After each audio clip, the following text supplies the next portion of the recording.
Cyberpunk. Can I install game mods? Chapter 121. Black Wall. Rocky's words of refusal came out of his mouth. Only then did Bridget realize that things were completely ruined. This guy was simply not someone who could be understood with normal corporate thinking. But before Bridget could show her surprise and say something, a huge force came from above her head and smashed her into the ground. Blood and flesh splattered everywhere, and Bridget, who had just been standing, instantly turned into a corpse. Rocky, who was originally not far from Bridget, had already flashed next to her body. This is obviously Rocky's masterpiece. At this time, Rocky Tyrant's prosthesis was fully activated, and the red light emitted by the spinal prosthesis was slightly reflected on his face. Rocky once again came like a tyrant, and this time the victims were the Voodoo Gang. Bridget died suddenly, and the Voodoo Gang instantly raised the weapons they had just put down and aimed at Rocky. Bridget is dead. It's time to kill this guy, this beast. Fire. Having lost their leader, the Voodoo Gang members immediately began to attack Rocky. But what they should have realized long ago is that these things are of no use to Rocky. No matter how they struggle, the ending is actually the same. In the tyrannical state, these Voodoo Gangs seem to be at a standstill. Rocky went into a rage instantly, shuttling between these Voodoo Gang members, sending them to hell one after another. Rebecca was also busy. The members of the Voodoo Gang were not enough for her to kill, so how could she let Rocky take them all away? Soon, two Voodoo Gang killers launched a massacre of the Voodoo Gang in this so-called secret base. Rocky and Rebecca were very efficient, and in a short while all the Voodoo Gang in the base were wiped out. The entire underground maglev tunnel was strewn with the bodies and blood of Voodoo Gang members. The dilapidated underground base, coupled with this horrific scene, looked like a base that was breached when Doomsday came. After dealing with the Voodoo Gang members in the base, the Voodoo Gang was officially declared destroyed. As for the individual Voodoo Gang members still roaming around outside, they can just be left to Lysandra to deal with slowly. These Voodoo Gang hackers cannot be separated from the internet. Their distinctive online style of behavior can be easily recognized even by ordinary hackers in Night City, not to mention Lysandra, the top artificial intelligence. Without the protection of the Poseidon subnet, these Voodoo Gang hackers are like rats crossing the street in cyberspace. It is no exaggeration to say that everyone is calling for their destruction. Even if Lysandra does not take action, the internet police will help them eliminate these remnants. In the base, Rocky easily found the server location of the Poseidon subnet. Looking at the server in front of him that controls the Typing Island network, Rocky inserted the data knife into it without hesitation. As the data knife was inserted, Lysandra successfully entered the core of the Poseidon subnet. This is an area controlled only by the Voodoo Gang, and no one else has ever set foot here. Even internet surveillance has always wanted to obtain the information inside, but has never been able to successfully get in. Without the maintenance of the Voodoo Gang and with the help of the data knife, Lysandra quickly took control of the entire Poseidon subnet. All the data stored in the entire data fortress was received by Lysandra. This includes a large amount of intelligence stolen from other companies' data fortresses. The Voodoo Gang has been rooted in Typing Island for such a long time that these data have accumulated to a terrifying number. Of course, most of these are of little use to Ascension. Technology. What really interested Rocky was the Voodoo Gang's exploration data of the Black Wall and the old network behind the Black Wall. Lysandra, what do you think of this Black Wall? The projection in front of Rocky was projecting the scene in cyberspace. At this time, Lysandra was standing next to a huge black wall. In cyberspace, Lysandra overlooked the Black Wall, a wonder in cyberspace. This was her first close encounter with the Black Wall. Lysandra had always known about the existence of the Black Wall in cyberspace, but exploring the Black Wall was not her mission, so she never tried to touch it. In order to study and release the Black Wall, the Voodoo Gang naturally placed the Poseidon subnet very close to the Black Wall. At this time, Lysandra, who had invaded the Poseidon subnet, easily came to the vicinity of the Black Wall. Voodoo Gang's information shows that Blackwall is actually a powerful AI that is used to filter and identify whether the transmitted data is legal. And it is indeed the case. I can feel that the Black Wall is indeed an AI structure. Lysandra looked at the information left by the Voodoo Gang. As an AI herself, she confirmed the truth discovered by the Voodoo Gang, and Rocky was not surprised by this. The Voodoo Gang, a ridiculous gang. If I'm not mistaken, they discovered the secret of the Black Wall and believed that the Black Wall, as an AI, would one day turn into the most terrible disaster in its continuous evolution. That's why they keep talking about disasters and apocalypse, hoping to find a solution from the powerful AI outside the Black Wall. Rocky mercilessly mocked the Voodoo Gang that had become history.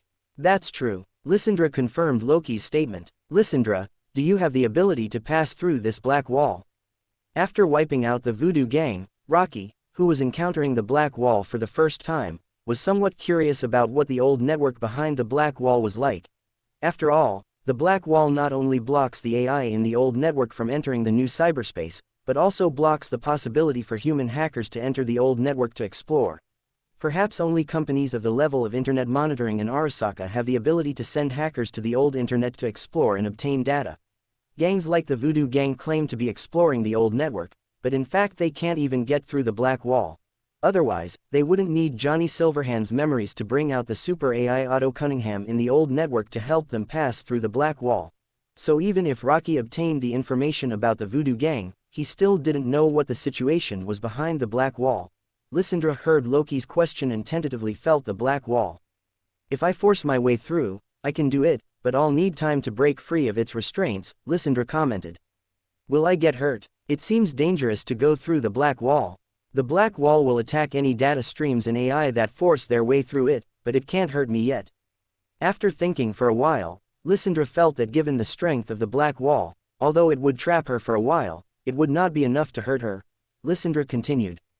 The strength of this black wall does not seem to be as strong as advertised. If there are really countless roaming ice behind the black wall, then the black wall cannot completely block them. At least some top ice can still choose to pass through the black wall. Chapter 122 Evolution. Lysandra's words reminded Loki of another secret behind the black wall.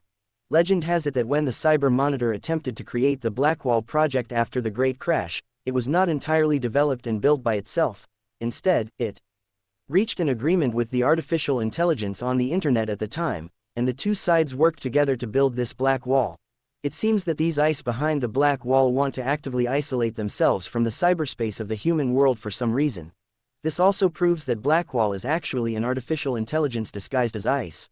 The construction of the black wall is not a unilateral restriction on AI intrusion by humans, but also a barrier that the ice behind the wall hope to prevent human hackers from entering the old network.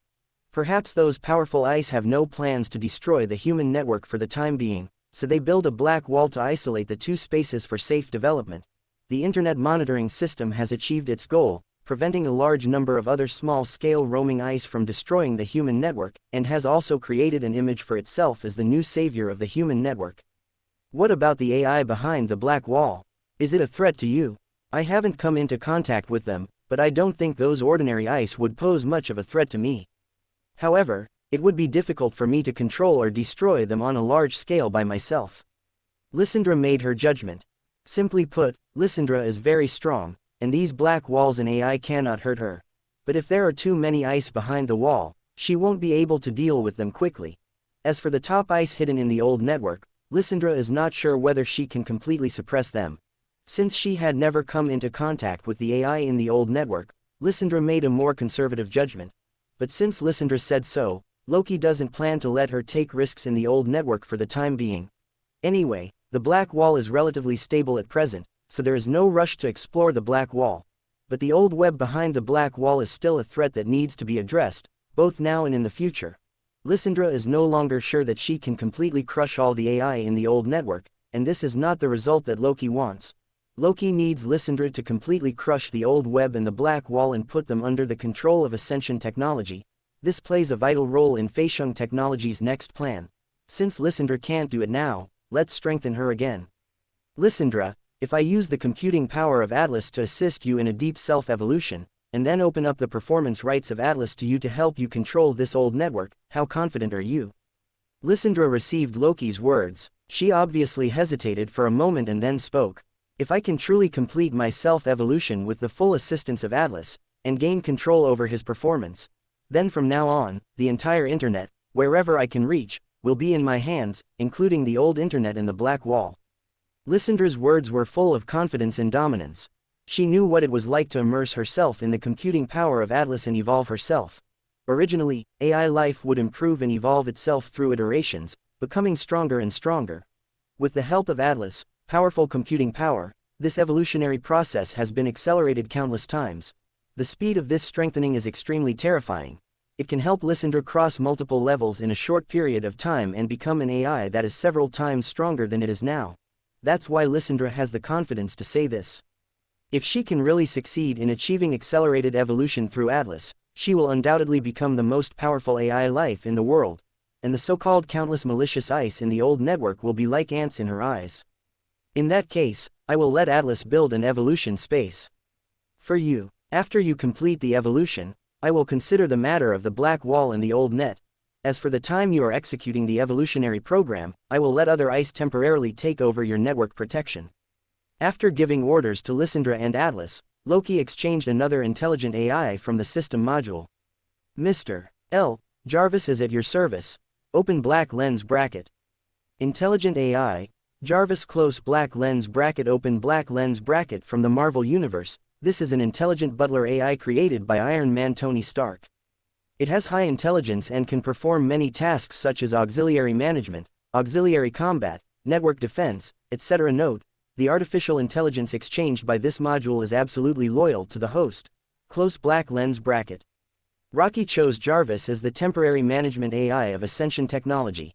As a butler-type AI, there would definitely be no problem in using Jarvis to manage a company. As for network defense, Jarvis was once able to protect the global nuclear missile launch codes from Ultron's hands and prevent him from using nuclear bombs to destroy the world, which also proved that he is not weak in this regard. At the same time, Jarvis also excels in auxiliary computing. Although the overall performance is definitely not as good as Lysandra, it is completely sufficient as a temporary worker. After Lysandra completes her evolution, Jarvis can also serve as the auxiliary intelligence of the robot army to help them fight. So it is not a waste to exchange for Jarvis. With the help of Jarvis, Lysandra can also concentrate on her own evolution. Jarvis, you will digest the authority and tasks that Lysandra has transferred to you, and start taking over the company's network and systems. Yes, Mr. L. The efficiency between the two artificial intelligences was very high and they quickly took over the system. At this time, Lysandra successfully entered the evolution space carefully prepared for her by Atlas and began her rapid self-evolution. It will take quite some time for Lysandra to evolve. It just so happens that Ascension Technology also needs some time to wait for the establishment of space bases and military factories. When both sides are completed at the same time, that is when Ascension Technology will truly show its fangs. After finishing all this, it's time to leave the Voodoo Gang's base. There is no more value here, but at this moment, Jarvis, the newly appointed steward of Ascension Technology, sent a reminder to Rocky. Mr. L. There are unknown hackers trying to attack and intrude into this cyberspace. Rocky, who was originally planning to destroy the Poseidon subnet, stopped what he was doing and spoke. Can you identify the other party's features? Who is he? Based on feature recognition and data comparison, this hacker should be an agent from the network surveillance. Jarvis, words did not surprise Rocky. I believe that the network monitors who have been keeping an eye on the Voodoo Gang have already noticed the abnormalities of the Voodoo Gang, and Rocky's attempt to attack the Poseidon subnet is also within his expectations. Let him in, I want to talk to him. Rocky gave Jarvis an order. After receiving the order, Jarvis controlled the defense system of the Poseidon subnet, allowing network monitoring agents to enter here. Chapter 123 Transaction. The network monitoring agents on the other side were a little surprised to see that the Poseidon subnetwork, which had been impossible to break into before, could now be successfully breached. This also made him firmly believe that something must have happened to the Voodoo Gang. Out of curiosity, the internet monitoring agent invaded the Voodoo Gang's data fortress, but he found that all the data was gone and he couldn't see the Voodoo Gang hackers. You came pretty quickly, network monitoring. The sudden communication voice made the internet monitoring agent stunned, and then he spoke. Who are you? You are not a member of the Voodoo Gang. What happened to the Voodoo Gang? Why did their data fortress become like this? The internet monitoring agent asked a series of questions. After fighting with the Voodoo Gang for so long, he knew that the guy who was communicating with him was definitely not a member of the Voodoo Gang. You have quite a few questions, and I am too lazy to answer them all, but starting today the Voodoo Gang no longer exists. You internet censors really have me to thank for this. I helped you solve the Voodoo Gang that you tried so hard to solve but couldn't. The Voodoo Gang has been eliminated. The internet monitoring agent asked in surprise. Aren't you internet police promoting yourselves as the saviors of the new internet? Now that this gang that posed a huge threat to Blackwall has been eliminated, you don't seem to be that excited. Rocky teased. The internet monitoring agent was stunned when he heard Rocky's words. The internet censors should be excited about the elimination of the Voodoo Gang. After all, It is an indisputable fact that the Voodoo Gang has always been a threat to Blackwall, but that is only one of the reasons why the internet censorship is dealing with the Voodoo Gang. The internet censorship itself also believes that the Voodoo Gang poses no threat to the Black Wall. The best proof is that the Voodoo Gang has been studying the Black Wall for so long but has not been able to break through it. The internet censors have always wanted to eliminate the Voodoo Gang, but they want to eliminate them themselves rather than be eliminated by an inexplicable person or organization. Because what the network monitor wants is the large amount of data stored in the Voodoo Gang's data fortress. The data stolen from major companies are truly valuable for network monitoring. Now that these data are gone, it makes no difference to them whether the Voodoo Gang is eliminated or not.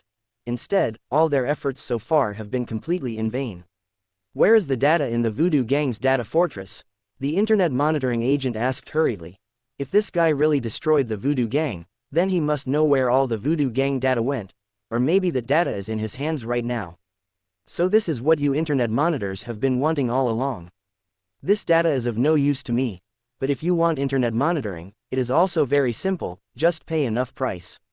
Rocky had long guessed that the internet monitoring group would have ideas about this data, so if that was the case, he could just make some money from them. Rocky's words came true, which was exactly what the internet monitoring agent had guessed. This guy was the one who transferred the Voodoo Gang's data. Faced with the missing data, the agent considered the possibility of attacking the man directly, but then rejected it. This guy was able to wipe out the Voodoo Gang, so his network abilities should be strong. Moreover, the other party now controls the Poseidon sub-network, and the internet monitoring is at a disadvantage. Perhaps the data can be obtained through peaceful means. The internet monitor then spoke. Internet monitoring does need this data. What price do you want? What I want is very simple. Just transfer the money. 10 million euros. You can take these data away with you. Rocky didn't want to be so involved with the internet monitoring agency, so he just wanted to hand over the money and the data. Feixiong Technology now has a funding gap that needs to be filled, and network monitoring can be said to be a perfect opportunity. The conditions proposed by Rocky were within the internet monitor's expectations, but he still hesitated. Money transaction is pure and reasonable. But what internet censors have to consider is whether this deal is worth it. After all, as a capital enterprise, they obtain this data in order to gain more benefits. Internet monitoring is also unclear about the volume of this Voodoo Gang data. I need to report this matter. Then you'd better hurry up, I don't have that much time to waste with you. Don't worry, this data is definitely worth the money. As internet monitors, you should know best how much confidential information the Voodoo Gang has. These are just the right things for you to use to conduct dirty deals, right? After hearing Rocky's urging, the internet monitoring agents immediately took action. Although the outcome of this transaction is not something he can decide unilaterally, if he cannot get these data, he will most likely be blamed unilaterally. After a while, the internet monitoring agent brought back the results. They agreed to the deal. Rocky was a little surprised that the internet monitor agreed so readily. But he soon found out why the internet monitor was so straightforward. Internet monitors tampered with the flow of funds and transactions in an attempt to track down the parties with whom they were trading. It seems that internet monitoring still cannot swallow this humiliation. After all, these data don't need to cost a lot of money to buy. But now Rocky showed up out of nowhere, causing them to lose this money for no reason. The network monitoring operation was very covert, but it still could not escape the detection of the Ascension technology system. Your network monitoring hands don't seem to be very clean. If you are so insincere, I think we should just give up on this deal. Rocky's words stunned the internet monitoring agent, but he was not panicked when his dirty tricks were discovered, as if he was already accustomed to such shameless behavior, and just reorganized his words. This is just an accident. We monitor the internet with sincerity. I will replace it with a clean flow of funds for you. Okay, but your internet monitoring has consumed my sincerity, so this matter is not that simple. Now you can get data, but you have to pay extra. You can do it. Faced with the cunning network monitoring, Rocky did not tolerate it and directly transformed himself into a money-adding monk. In the end, the internet monitoring agency had no choice but to swallow its anger and bought the data from Rocky for 12 million euros. The deal was done, and the last bit of value of the Voodoo Gang was completely squeezed out. Rocky took Rebecca away from the base. The network monitors quickly discovered the address of the Voodoo Gang's base through the hacked Poseidon subnet. A large number of internet surveillance agents and combat personnel broke into the church and entered the Maglev tunnel base. After seeing the tragic situation in the base, The network monitor finally understood how this guy broke into the Voodoo Gang's server and eliminated them. The bodies in this base were obviously not caused by a network intrusion that burned their brains, but were violently physically annihilated. They rushed to other people's main servers and started killing people, so it was reasonable for them to control the servers. Sure enough, the best way to deal with hackers is to kill them physically. The network monitors watching this scene couldn't help wondering whether they should change their planning and action methods against other hacker gangs. Chapter 124 Dalaman on the streets of Night City. Rocky, who came out of Typing Island, was driving the Durasso and carrying Rebecca on the road. In the passenger seat, Rebecca was trying to talk to Jarvis. "Hey, Jarvis, I'm here, what do you want, Miss Rebecca?" "Haha, you're quite proactive. It seems like you're much more enthusiastic than that." "Lissandra, I'm tired of talking to that cold guy all day long.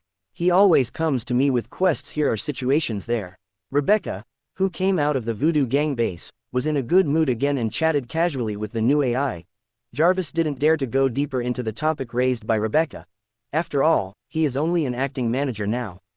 He can imagine what a terrifying existence Lissandra will become when she completes her evolution and comes back. As a fellow AI, he didn't dare gossip about her behind her back like Rebecca did, so he could only laugh it off. Every intelligent life has different personality consciousness, this is a normal phenomenon. And just when the two people in the AI were still chatting comfortably in the car, suddenly, there was a sound of fierce gunfire from behind the vehicle. This is the beautiful Night City, and it is normal for anything to happen on the road at any time. But the not-so-good news is that the sound of gunfire is getting louder and louder, and the battlefield seems to be getting closer and closer to the vehicle where Rocky is. From the rear, I saw several gang vehicles besieging a moving vehicle. There was a big Dalaman logo on the vehicle, and it was obviously a taxi from Dalaman Travel Service Company. The Dalaman Company was originally an ordinary taxi company in Night City. However, due to the poor security environment in Night City and the unreliability of human drivers, the company received a large number of complaints and its business situation took a sharp turn for the worse. But by chance, Dalaman unexpectedly found a way to solve the company's current situation from artificial intelligence. Dalaman Corporation cooperated with an artificial intelligence company in Night City, introduced an AI that can be used to drive cars from it, and named it Dalaman. Under Dalaman's leadership, the company's difficulties were successfully resolved and its business was getting better and better. As the company management realized that using Dalaman to run the company could reduce a lot of costs and provide better services, large numbers of employees were laid off. In the end, the only people left in the entire company were the management and the artificial intelligence Dalaman who had been helping them run the company. But what these managers could never have imagined was that Dalaman had been constantly learning and evolving through repeated operations and management, becoming an artificial intelligence with thinking capabilities that could not be controlled. In the end, Dalaman secretly acquired all the shares of Dalaman Company and completely drove these managers out of the company. At this point, Dalaman became a company completely managed and operated by artificial intelligence, relying on the company's automated maintenance workshops and powerful driving AI, as well as its business philosophy of putting passenger safety and experience first. Dalaman successfully completed independent operation and established a firm foothold in Night City. Although as an artificial intelligence, Dalaman cannot legally hold shares and ownership of the company. However, due to the high-quality services that his company could provide, he was not troubled by the various forces in Night City. Instead, he gradually developed into a famous travel service company in Night City. The scene of the taxi being chased in front of us is a good example of the safety that Dalaman's travel service can provide. This Dalaman custom taxi, jointly built by Valve Automobile Manufacturing Company and Military Technology, not only has a high-strength protective body, the car is also equipped with automated offensive weapons, which can legally counterattack against enemies that threaten the safety of the passengers if the passengers purchase. The Excellence Package. Faced with the fierce attack from several gang members, the passengers in Dalaman's car not only did not receive any harm, but the weapons carried in it caused fatal blows to multiple gang members. Apparently these gang members were unlucky enough to run into a target who bought the Excelsior package. In the other car, Rebecca watched the fierce exchange of fire between the two sides and started to tease. Dalaman Company, the one with the blue-lipped AI. A company with only AI is really rare.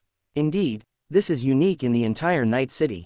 Perhaps we can only blame the original management of Dalaman Corporation for ignoring the self-evolutionary capabilities of AI. Seeing that Rebecca took the initiative to change the subject, Jarvis immediately took the initiative to continue the conversation with her. What Jarvis didn't expect was that Rebecca's next question was even more pointed. What about you, Jarvis? You are also managing our company now. You are quite similar to the former Delaman. You won't become like him, will you?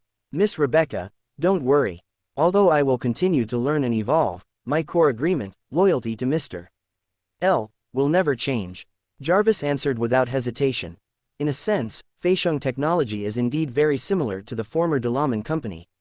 Except for the core management and key human positions, everything else is managed and operated by AI.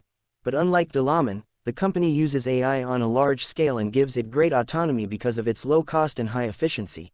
Ascension technology uses AI because Rocky cannot trust most humans due to the large amount of confidential technology.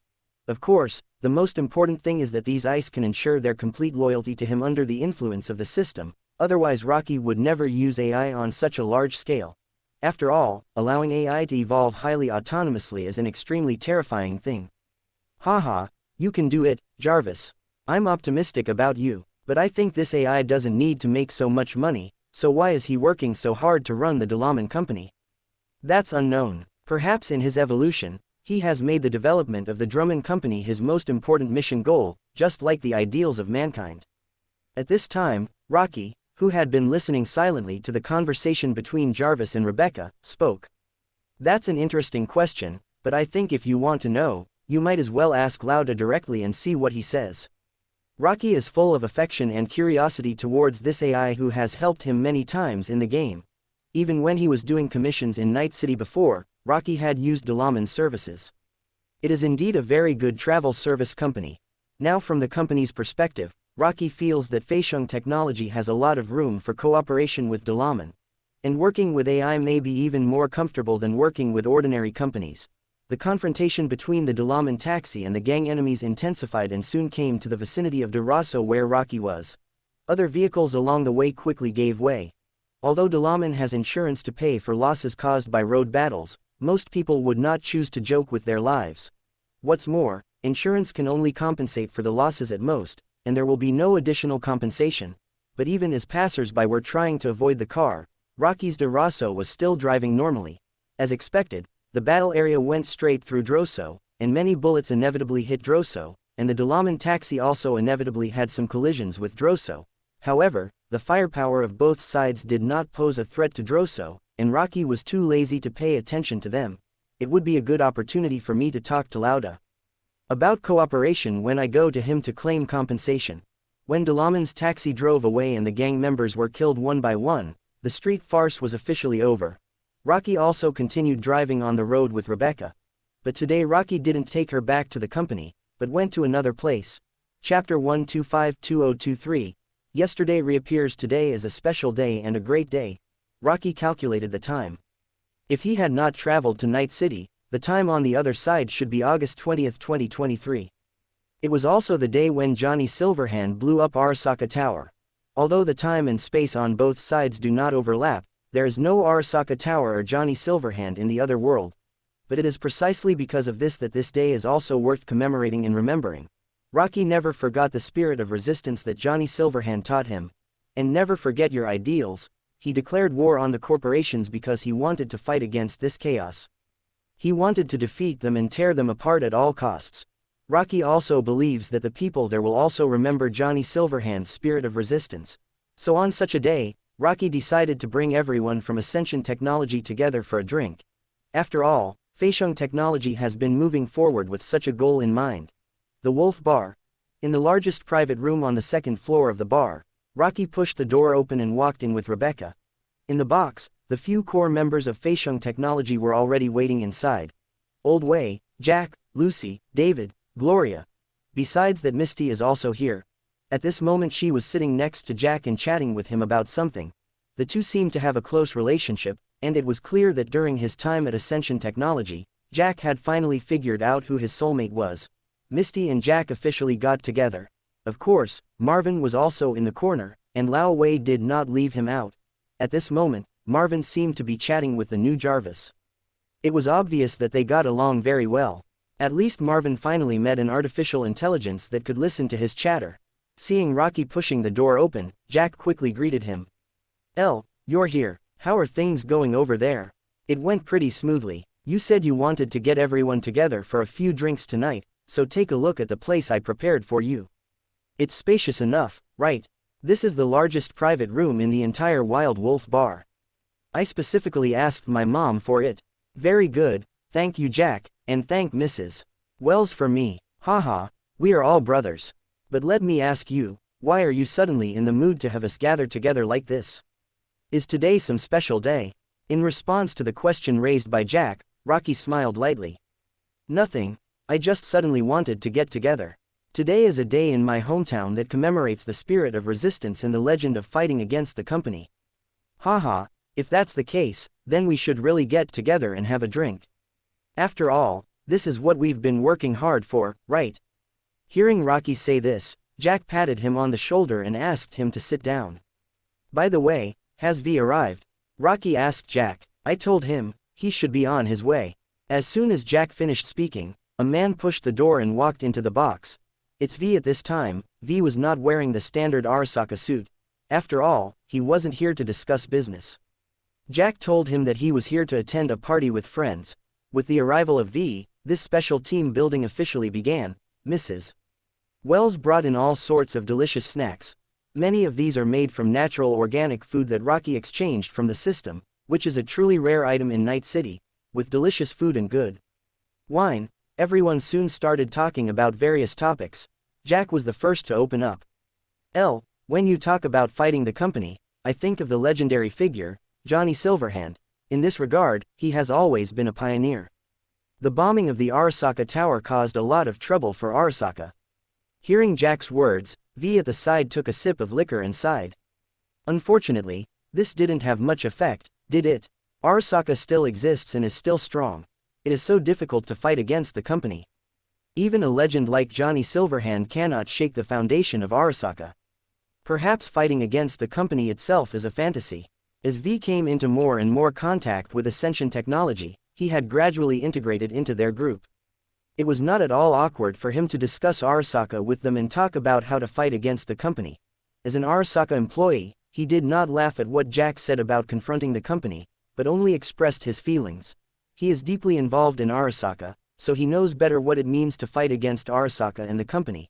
In fact, deep down in his heart, V also wanted to end this chaotic world, but the higher he climbed in Arasaka, the more he realized that he was just a small person. This heavy reality also suppressed his unrealistic ideas. Then Rocky spoke.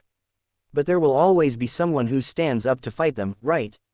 Johnny Silverhand died in Arasaka Tower, but there are countless Johnny Silverhands outside of Arasaka Tower. I believe that this war of people against the unbridled social system will never end. Ascension technology will become the next pioneer, and I believe that this day will come soon. In the 6 months since Feixiong technology was founded, it has accumulated a lot of capital. Just wait a little longer and Ascension technology will truly show its fangs. Since individual violence cannot change this shitty world, Rocky would like to see if he can win this struggle by using capital. After saying this, Rocky raised his glass and stood up. Hail to freedom, to resistance, to Johnny Silverhand. The wine glasses clink together and the strong liquor enters the stomach. At this moment, everyone at Ascension Technology, including V, felt a flame burning in their hearts. This is the unyielding fire that represents struggle, and it is also the raging fire that can burn these crappy companies to ashes. Fuck the companies, fuck the capital, we will never disappear. This is a special day and a great day. It seemed that the gears of fate turned on this day. On a plane from Tokyo to Night City, Arasaka Yorinobu, the prince of the Arasaka group, was staring at the scenery outside the plane in a daze. I don't know what plan he is planning. He left Tokyo and headed to Night City with something special. This trip will completely change the situation of Arasaka and the world. August 20th, 2023. It is a day for all Cyberpunk players and edgewalkers. May we never forget the struggle. May we never perish. Chapter 126 Dalaman and Droso. Choose Dalaman, leave your worries at the door. Welcome to Call Dalaman Travel Service Company. Hi, Lauda, long time no see. Do you remember me? Ascension Technology. Rocky called Dalaman. Of course I remember you. Are you calling for a taxi service? Rocky had used Dalaman's services several times when he was on missions before, so as an artificial intelligence, Dalaman would naturally recognize him. Although Rocky had never taken any big orders before and had never used Dalaman's meticulous service, the relationship between him and Lauda was still pretty good.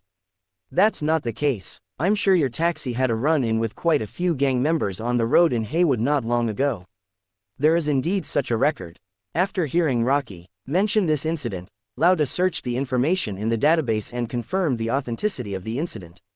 There was a car that was swept into the battlefield, and I was in that car.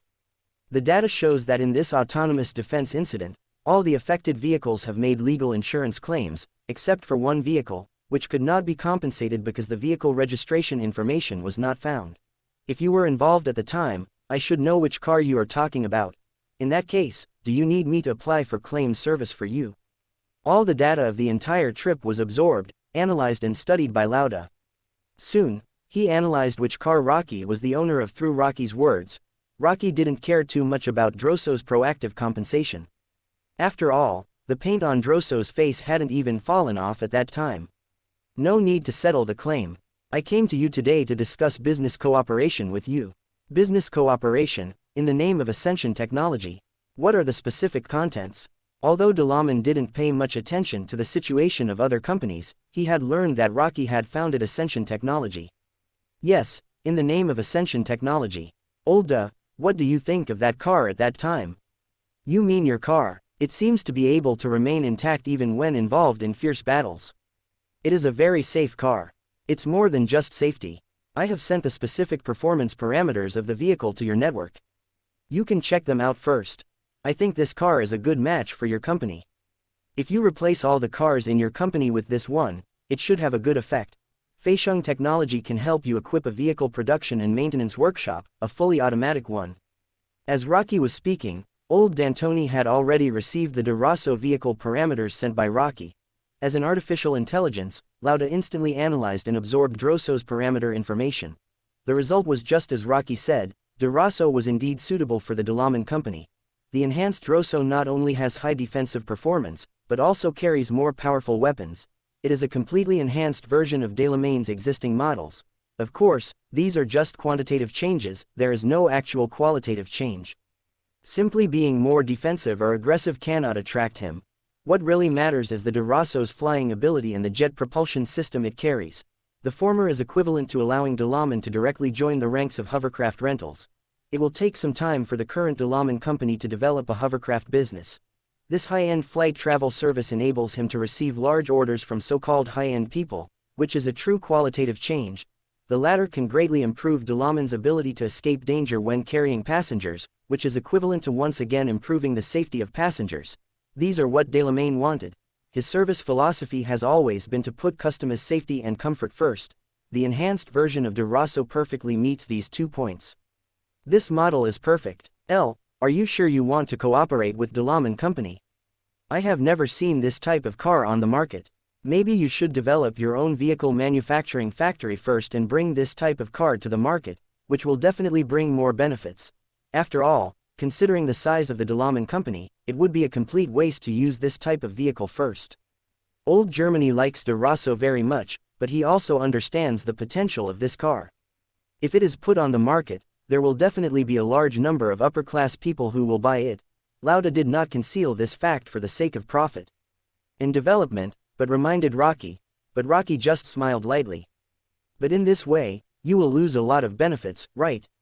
After all, monopoly is the most valuable. If Rocky launches De Rosso to the market first and then cooperates with Old D, the advantage Old D will gain will be smaller. I appreciate your willingness to help me. But I still want to ask why you chose this. There was no change in Lauda's tone, but one could still sense from his words that he was a little confused at the moment. Don't be so quick to thank me, Lauda. This cooperation has not been finalized yet. There are other conditions for this cooperation. I see. I will listen to your terms. Rocky certainly wouldn't give up greater interests for no reason, but he has another collaboration that requires Lauda's participation. I would like you to be a part of another upcoming project at our company. As soon as Rocky finished speaking, several other files were sent to Lauda's network. Lauda received the document. Open black lens bracket. Feixiong Technology, Feixiong Network Construction and Deployment Plan. Close black lens bracket. Open black lens bracket. Feixiong Network, Artificial Intelligence Registration and Use Management Regulations Trial Version close black lens bracket. This is the document that Rocky sent to Lauda. The first document mentioned the new project for the next phase of Feixiong technology, build a new network space. The other document is the mandatory registration agreement and management regulations for the use of artificial intelligence in this new cyberspace. You mean that Ascension Technology will build a brand new urban network in hopes that Dalaman will be the first user? That's right, Rocky confirmed. Ever since the Internet Monitor showed Rocky how profitable the so-called protection package was, Rocky had this idea. Today's Feixiong Technology has a new network space, the Universal Network. There are huge business opportunities here. The cyberspace used by humans today has basically been broken into pieces, with each city network being independent and disconnected. The cross-city and cross-regional communication networks are monopolized by the world's satellite communication network companies. Regardless of whether it is a city network or a satellite network, as long as you use the internet, you need to pay fees by the minute and by the second. These network fees are already astronomical even if they are only applied in Night City, not to mention expanding the scope to the entire Earth.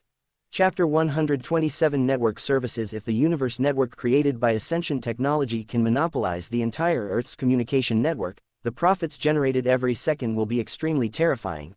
Of course, with profits come risks. Internet service is a huge piece of cake. If Feixiong Technology wants to eat it in one bite, it will definitely cause fierce resistance. Not to mention the various telecommunications companies that contract the networks in each city. The World Sat Communications Network WCN, which monopolizes a large number of satellite communications, will be the first to take action against Feixiong Technology. WCN is one of the largest companies in Europe. It has amassed a huge amount of wealth by monopolizing the satellite network, ranking among the top European companies, and has close ties with the European Space Council and the European Space Agency. If someone wants to share the cake, they may even want to overturn the table and run away with the cake. That will inevitably lead to its most fierce counterattack, and this will inevitably trigger the Fifth Corporate War. Rocky also understood this, but he was not worried about it. Since officially stepping into space, Feixiong Technology no longer has to be so timid in doing things. Because no matter how much you wander, in the worst-case scenario you can escape from the Earth and move to the Black Planet. With the space resource collection technology, Ascension Technology can completely achieve independent development in space away from the Earth. Although the speed will be much slower, after the Ascension Technology develops for a period of time, it will still crush the Earth civilization. And this is just the worst-case scenario. Now the space dock is being built rapidly, waiting for the resource collection teams to be successfully distributed to various planets. Then military factories will quickly spring up one after another. By then, Ascension Technology will let these companies know what real war is, and this war will start sooner or later. If Feixiong Technology wants to go further, it must use its strength to prove its strength to the world. There is no world-class company that has not reached the top through war. Feixiong Technology will definitely face such a war, and it will be a war crazier and more grandiose than all the corporate wars in history. Rocky was not afraid of war, but was looking forward to it. Because not long ago, Rocky received a message from V, a message that made him excited. That means Arasaka Yorinobu has come to Night City. I believe that if this war breaks out, Ascension Technology will definitely not fight alone. Because this prince from the Arasaka group desires a fierce corporate war more than anyone else. I hope more than anyone else that all the major companies will fight to the death and perish together, and from then on there will be no more Arasaka and no more imperial capitalism in the world. Rocky was very confident that he could make him stand with him. After all, he knew too well what Arasaka Yorinobu wanted. Of course, these are not things that need to be considered now. Rocky also didn't intend to take a big step at once and start this war. Instead, they planned to gradually erode the interests of cyberspace, starting from Night City and gradually expanding. After all, the current Ascension Technology is not yet fully ready. This is the origin of the project plan that Lauda sees today. Feixiong Technology officially decided to enter the field of network communications. Lodge believed that it would not be difficult to achieve a monopoly in this area. Today's networks are fragmented and performance is not as good as it used to be. However, the universal network can reconnect the networks. Such convenience and performance breakthroughs are extremely attractive. I believe that most people will prefer this new network. As for those who resist the universal network because they control the existing network, Rocky naturally has ways to deal with them. When Lysandra evolves and returns, Loki will begin to explore beyond the Black Wall. When the Ascension Technology controls the network behind the Black Wall, These guys will have no choice but to choose whether to use the current network or the universe network. Existing network black walls frequently malfunction, and AI inexplicably roams around and destroys cyberspace. The new global network is globally connected and has no AI involved. In this case, it is obvious which network companies and people will choose to use. Doing so may be a despicable means of achieving monopoly, but Rocky didn't care, and he didn't deny that it was dirty to do so. But the world is already too corrupt. If you want to change it and defeat these companies, you have to be dirtier and more despicable than them.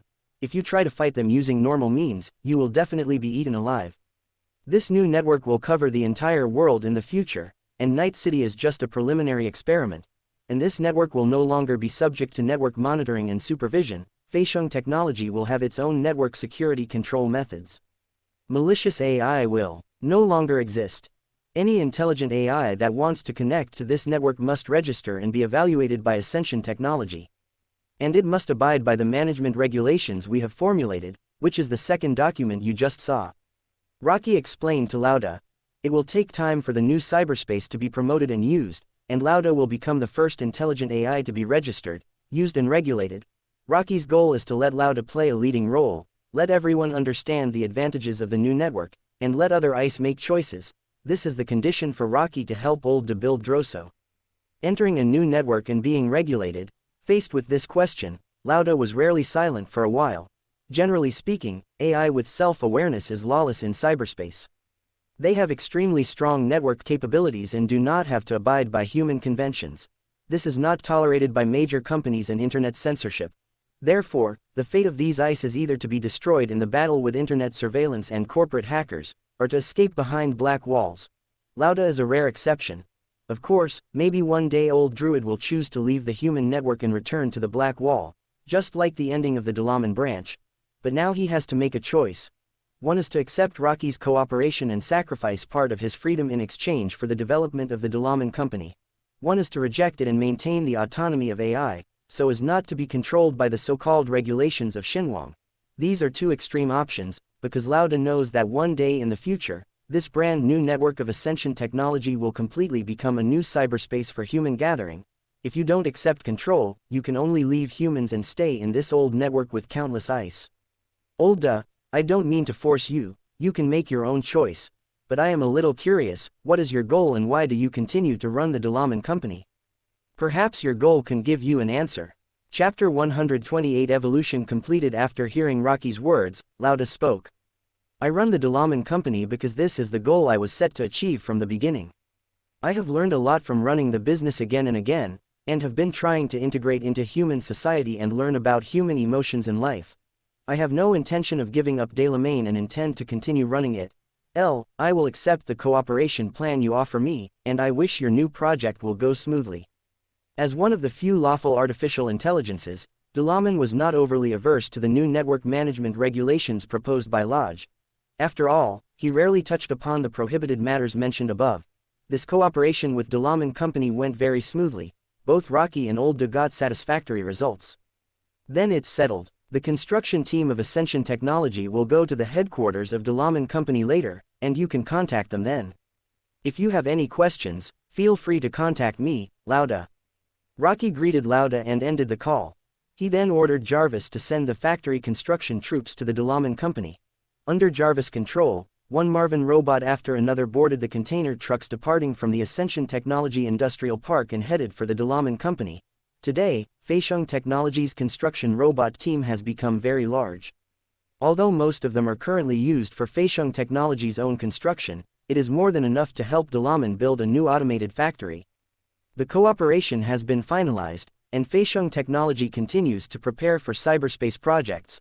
Lysandra, immersed in the computing power of Atlas, continued to evolve. During this period, after a period of preparation, Feixiong Technology finally released a preview of their new project. Big news! Ascension Technology, a well-known Night City company, has made another big move recently. Guess what it is? Not a new drug, not a robot, and certainly not a space rocket. It's the network. You heard it right. Feixiong Technology's new project is a brand new urban network. And in this latest project preview, Mr. L, chairman of Feixiong Technology, said that this is a brand new commercial product project. This means that what Feixiong technology is bringing out this time will no longer be a big pie, but a product that can be actually seen in the near future. Although it is unclear why Feixiong technology suddenly became interested in the internet field. After all, Night City's urban network is actually very stable, isn't it, except for the occasional appearance of some malicious AI and rampant hackers. But since Ascension Technology has chosen to enter this field, let's wait and see. In the news radio station, the news host was passionately reporting the latest project preview of Feixiong Technology. This new cyberspace construction plan quickly caused a sensation in Night City. After all, the internet is very close to everyone. Whether it is ordinary citizens or companies, the internet is needed to run daily lives. Ever since the internet collapsed and humans used the net architecture and data pool technology to build a new city network, the entire Night City's network structure has basically solidified. Ziggurat Pyramid Corporation, a communications and infrastructure company funded by Night City, used the old public computer terminal network to build a new city network and restored network communications throughout Night City. And as the company developed, Pyramid Corporation gradually expanded outward, covering the construction of urban networks in most cities in North America. Of course, Pyramid Company also tried to expand into the UK and Australia, but was met with great resistance. In addition to providing cheap and reliable internet services to the citizens of Night City, Pyramid Corporation also provides a variety of public applications to the citizens of Night City, including data crawlers, chat and email programs. It also provides an interface for citizens to browse various public information, including major news channels and the Night City government's election voting interface. It can be said that over the past few decades, the entire Night City's network has basically relied on the urban network provided by Pyramid Corporation. Except for private networks built by a few companies and expensive satellite communication networks, Night City's urban network is the network that most Night City citizens can access. In their minds, they have become accustomed to using this network. But now a company comes along and says it wants to build a brand new cyberspace, which naturally attracts the attention of citizens. Some people think that Feixiong Technology is just randomly trying out some strange technologies and the actual effect will not be good, while others are looking forward to the moment when they can connect to the new network. Although now they are used to using the Night City urban network. But that's more because they have no choice, the city network is the only one they can connect to. The service of the city network may be reliable, but it is definitely not a good experience. A large number of hackers in Night City steal other people's information on the internet every day, leaving them with no privacy at all. The occasional appearance of roaming AI threatens their internet security. So many people are looking forward to whether this new cyberspace can improve this situation. Sure, these citizens were noisy. But at most it was just for fun. What is really closely related to this matter may be the Pyramid Company, which is facing huge threats. Pyramid Company, which was originally operating the city network with peace of mind, suddenly had a competitor emerge, and the entire company entered a tense situation. All departments started to operate and began to explore the intelligence of the Ascension Technology Network project and conduct various analyses and evaluations on it. Different from the tense atmosphere at Pyramid Corporation, Ascension Technology is still operating normally, as if it has not been affected at all. Because Ascension Technology doesn't have many human employees now, and the company's core members are not in Night City now. Black Star, Atlas Core Area. Rocky and Lao Wei are standing in front of the Atlas entity. I saw the information provided by Jarvis.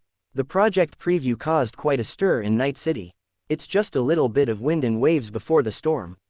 When the project is officially launched, it will be the real storm. Indeed, after all, those companies are just speculating and waiting and watching. Lao Wei and Rocky were chatting casually. The two men's attention was always focused on the Atlas entity and the evolutionary progress prompts he gave. In the crimson concrete body of Atlas, a miniature image of Lysandra appeared. The evolution progress bar given by Atlas also reached its maximum value at this moment. Chapter 129 Project Launch. As the progress bar fills up, it means Lysandra has officially completed this stage of evolution. Lysandra, who had been immersed in Atlas computing power for such a long time, officially woke up. The Atlas computing power pool was dissolved, and Lysandra returned to the Atlas data fortress. In the data fortress, Lysandra has undergone many evolutionary iterations, but her image has not changed much. It just seems to be even colder and more mysterious, and has a more contemptuous temperament. Master, deep self-evolution has been completed, please give the order. Lysandra's voice came, like an indifferent god.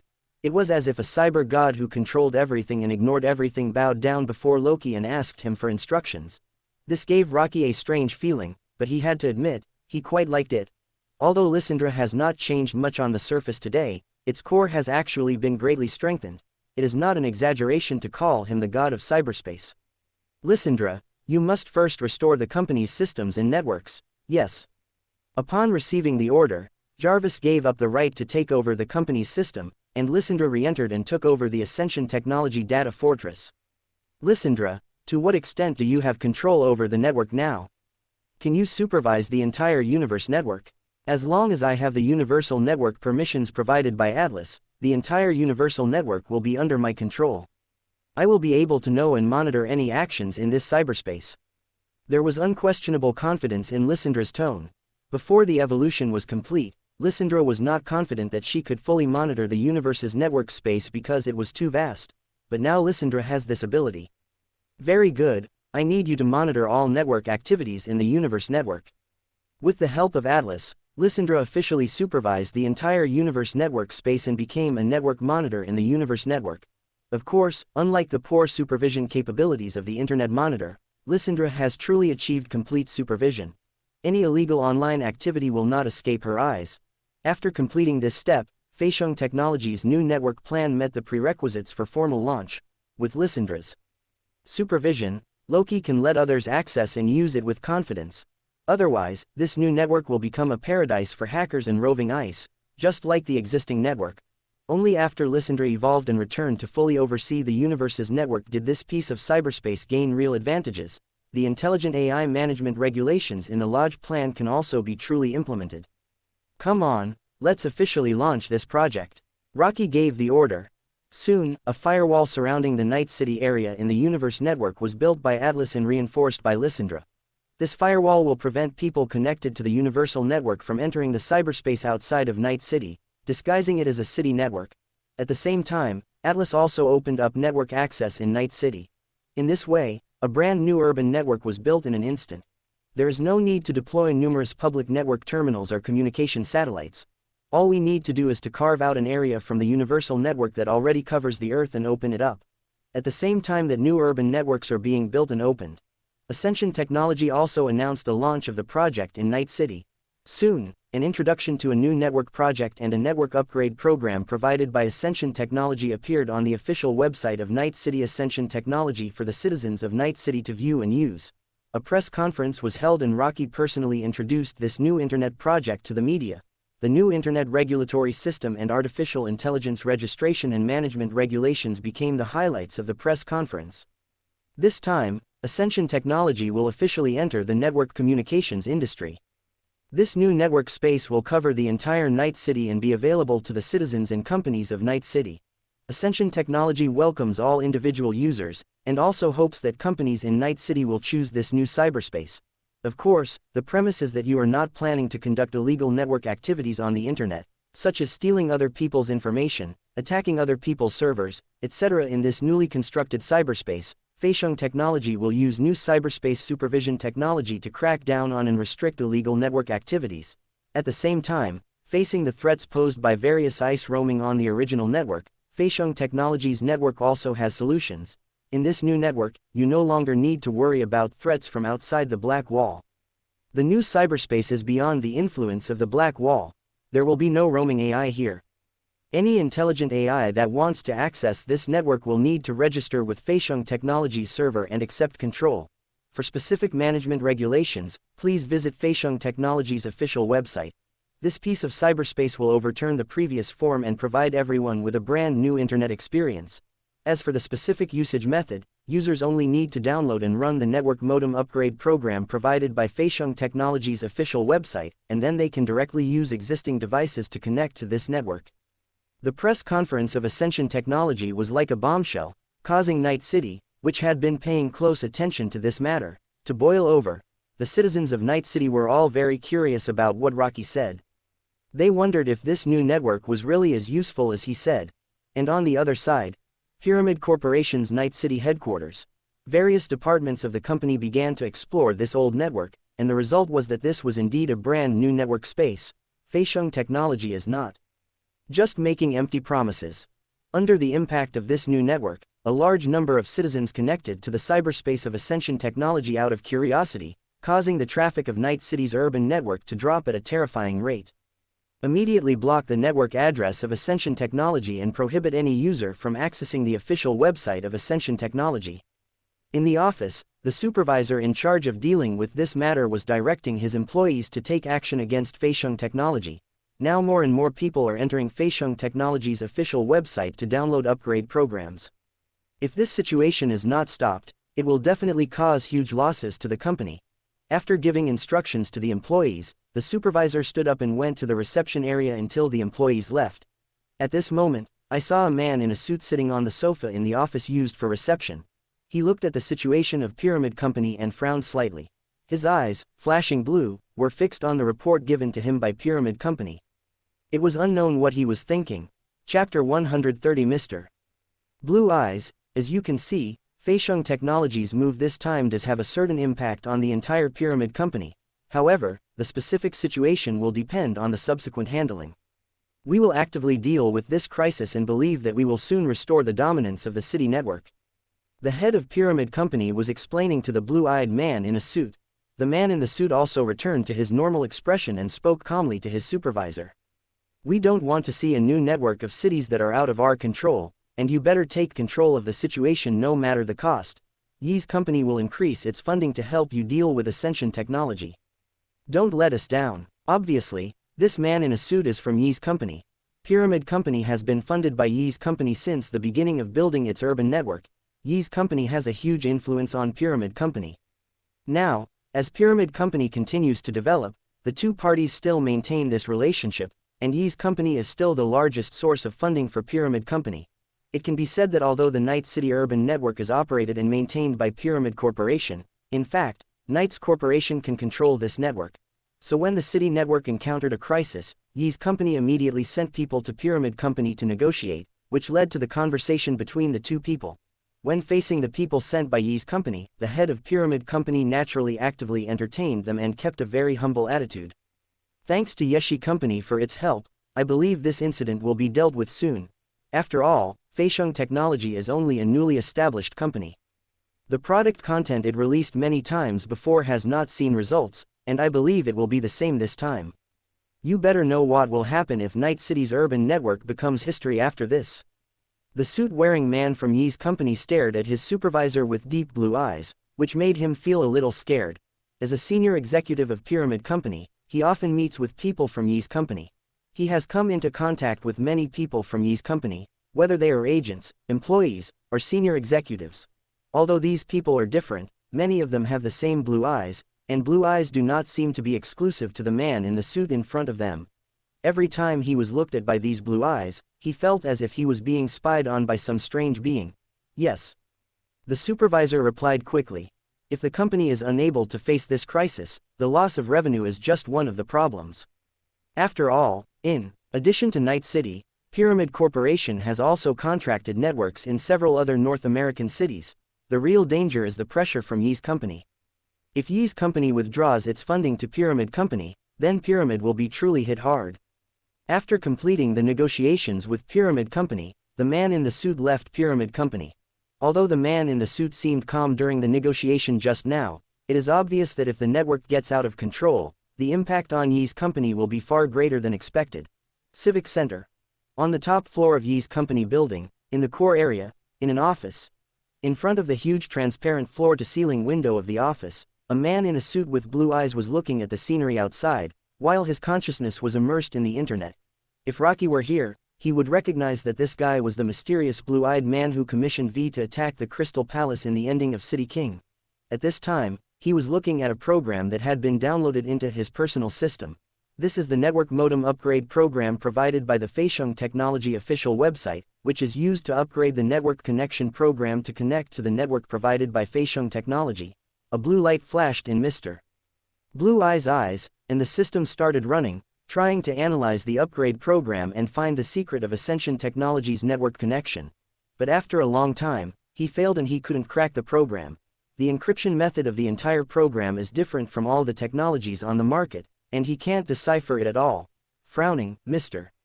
Blue Eyes spoke into a mysterious communication channel.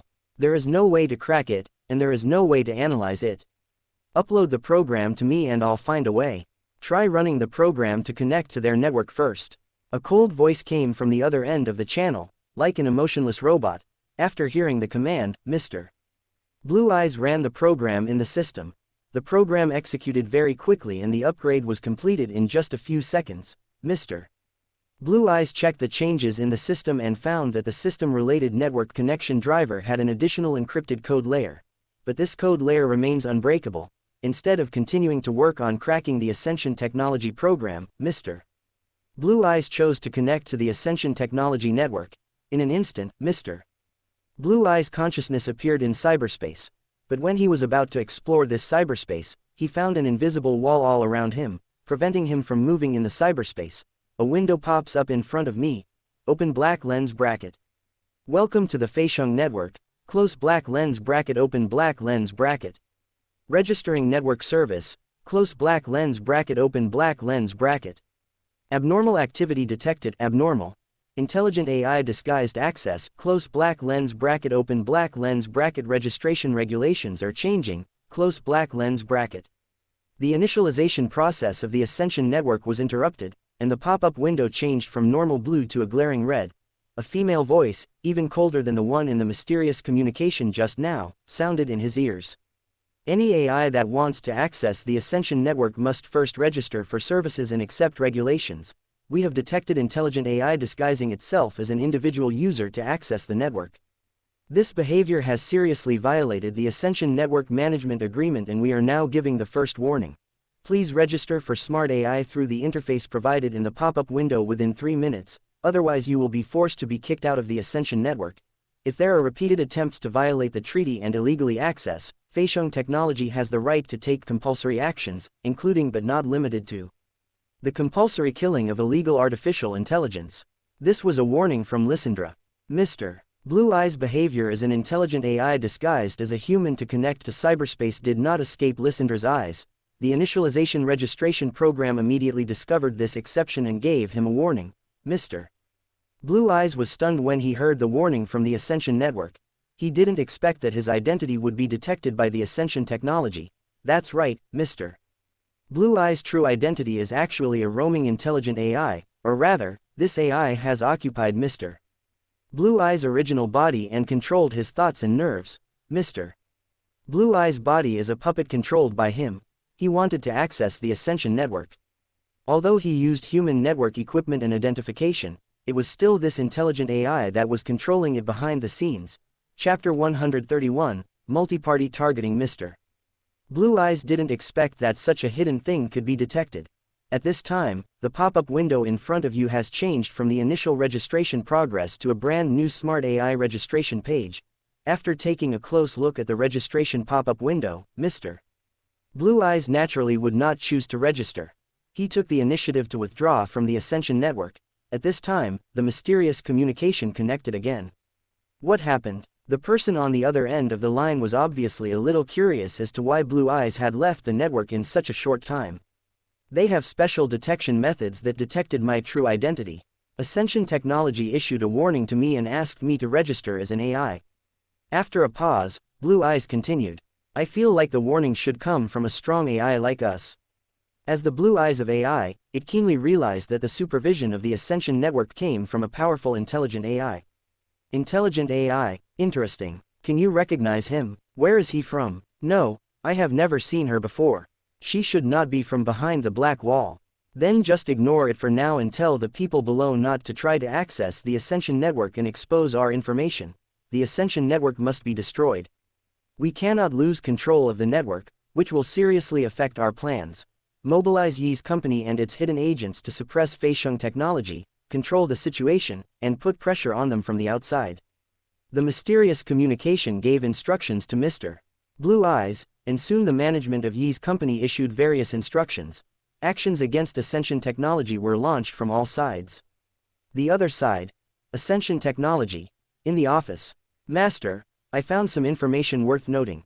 Among the many users connecting to the Ascension network, I found that some ICE tried to connect by pretending to be individual users. Tell me more about it. Loki motioned for Lysandra to continue. This is the user's information. Lysandra listed the intelligence she had searched for on Loki's system. The access point of the network shown above is located within Yi's company. Mr. Blue Eyes had prepared a lot of anti-tracking deployments before connecting to the network. As a mysterious figure in Night City, he is a powerful and intelligent AI, and no one has ever successfully tracked his direction through a network connection. But unfortunately, he connected to the Ascension network and encountered the monstrous Lysandra. The moment Mr. Blue Eyes connected to the Ascension network, he was completely seen through by Lysandra. Even his hidden nature was easily discovered by Lysandra. Yi's company. Rocky saw this name that surprised him. Yi's company has always been one of the leading companies in Night City. They focus on projects in Night City, providing a large number of public facility construction services to Night City, and their construction team is also very famous and reliable. Before Feixiong Technology deployed Ma Wen on a large scale, it had frequently cooperated with Yi's company on several construction projects. Buildings like the Feixiong Technology Industrial Park were designed by the Yeshi Company team. Even Rocky's personal clinic at the beginning used the decoration team of Yi's company. It can be said that Rocky still has a lot of connections with Yi's company, but he didn't expect that Yi's company would suddenly enter Rocky's vision in this way. This intelligent AI is not simply disguised as a human. It is more like a human mind occupied by an intelligent AI connected to the network. Lysandra continued to speak of his findings. Humans controlled by AI. That could indeed be related to Yi's company. Rocky recalled some mission details in the game. A document in a mission called Operation Life is short-stated. Yi's company is secretly testing an AI that can invade the human body and control their minds. If the person possessed by this AI was trying to connect to the Ascension network at Yi's company, it would seem very reasonable. Yeshi Company is the sponsor of Pyramid Company. It is estimated that Yeshi Company has been relying on Pyramid Company to control the entire Night City network. If Yeshi plans to use AI to control other people, the internet will be an important bridge. If the Ascension network develops, it will undoubtedly completely destroy their bridge. I believe they will not give up. If this is true, they will soon take corresponding actions to help me keep a close eye on Yi's company. Tapping his fingers on the table, Rocky thought for a moment. Perhaps Night City and Yi's company were not as simple as he imagined. He had read a lot of speculation about Yi's company and Blue Eyes.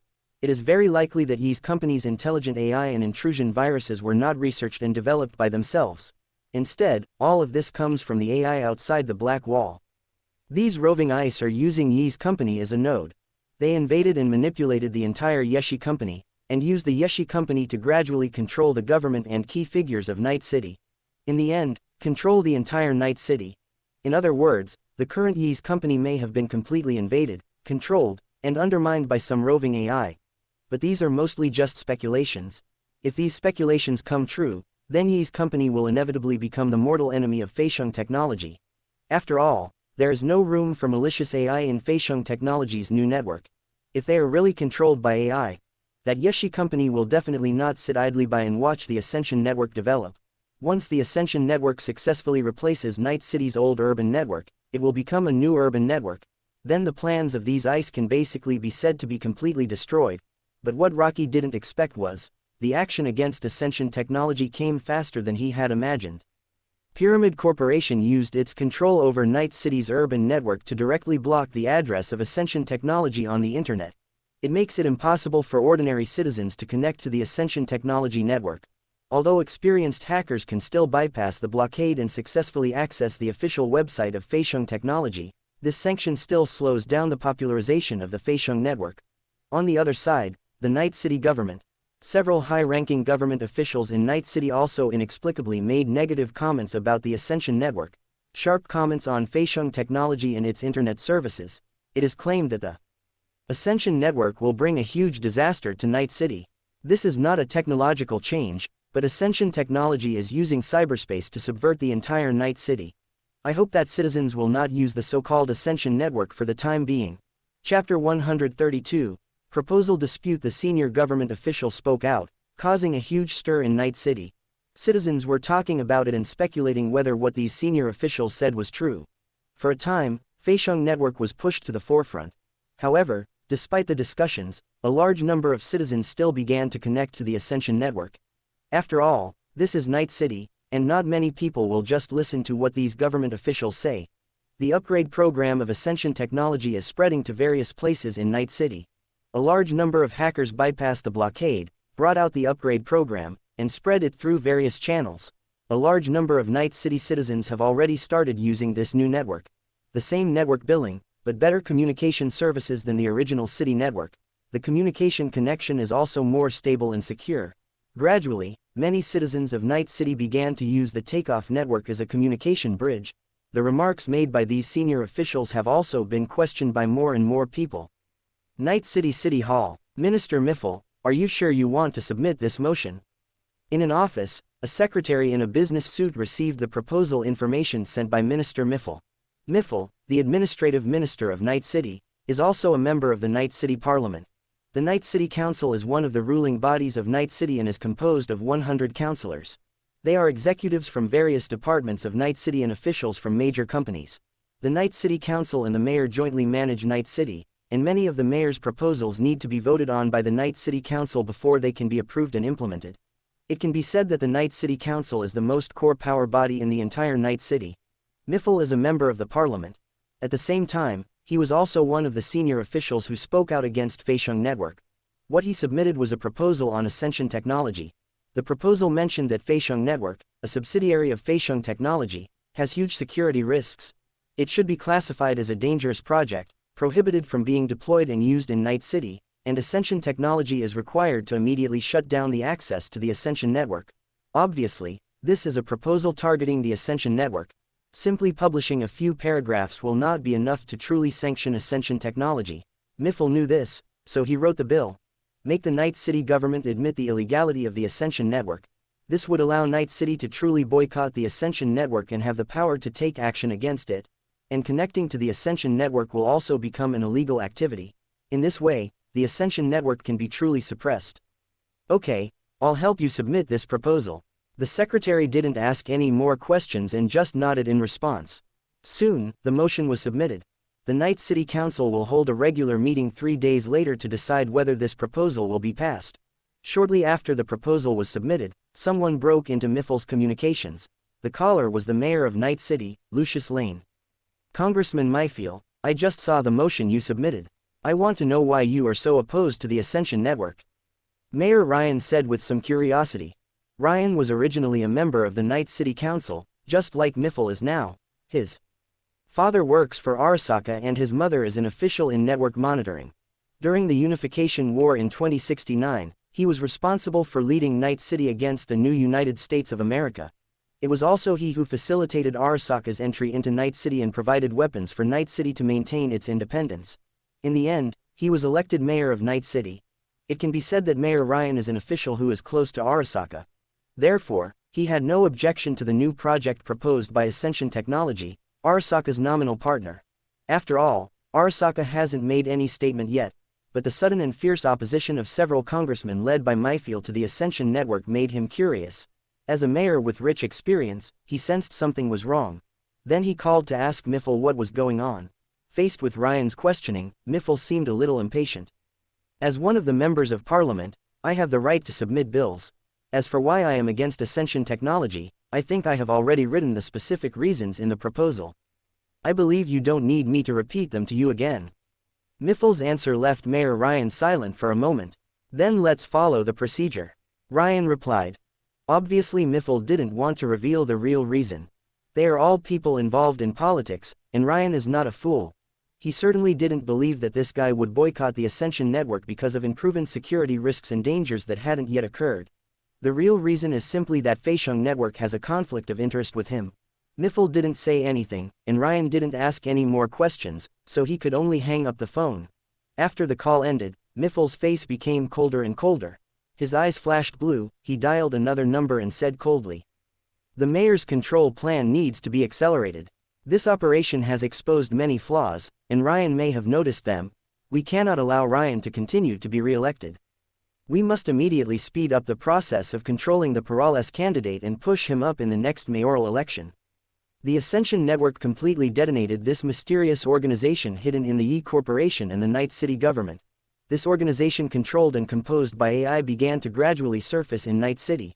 A proposal regarding Ascension Technology was submitted to the Night City Council, and all of this could not escape Lissandra's intelligence detection. Ascension Technology. Loki was looking at the information submitted by Lissandra. Ever since Lysandra discovered that the AI was disguised to access the Ascension network, Loki asked her to pay attention to these mysterious ice in Night City. And these ice will naturally have nowhere to hide under Lysandra's detection. However, the scale of these ice is far larger than Rocky had imagined. In every corner of Night City, there are people invaded by these ice. Some have been occupied by AI, while others are still lurking. The hardest hit area under the entire AI control is Yee's company and other industries under the influence of Yee's company. Now the entire Yee's company has been taken over by humans controlled by AI. This also corresponds to Rocky's previous speculation. Except for Yee's company, Night City's government and parliament are also being constantly eroded by these ice. Many congressmen have been controlled, and many more have been invaded, and they are not far from being completely controlled. It seems that the one who is against us is this mysterious AI organization. Originally, when Rocky planned to launch the Ascension network, he would not encounter such great resistance. After all, their opponents are just pyramid companies that build urban networks. Chapter 133 Arasaka Yorinobu. Although Pyramid Company has built a city network, its scale is actually not that large. But this AI organization that suddenly emerged has brought a lot of trouble to Feixiong Technology. Rely on the government's parliamentary resolution to impose sanctions on Ascension Technology. I have to say it is indeed an effective tactic. If the proposal is passed, it will be difficult to continue deploying and promoting the Ascension network in Night City. The proposal was submitted 3 days before the meeting.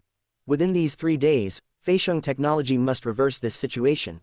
If the meeting is allowed to proceed, all AI-controlled members will strongly support the passage of the motion.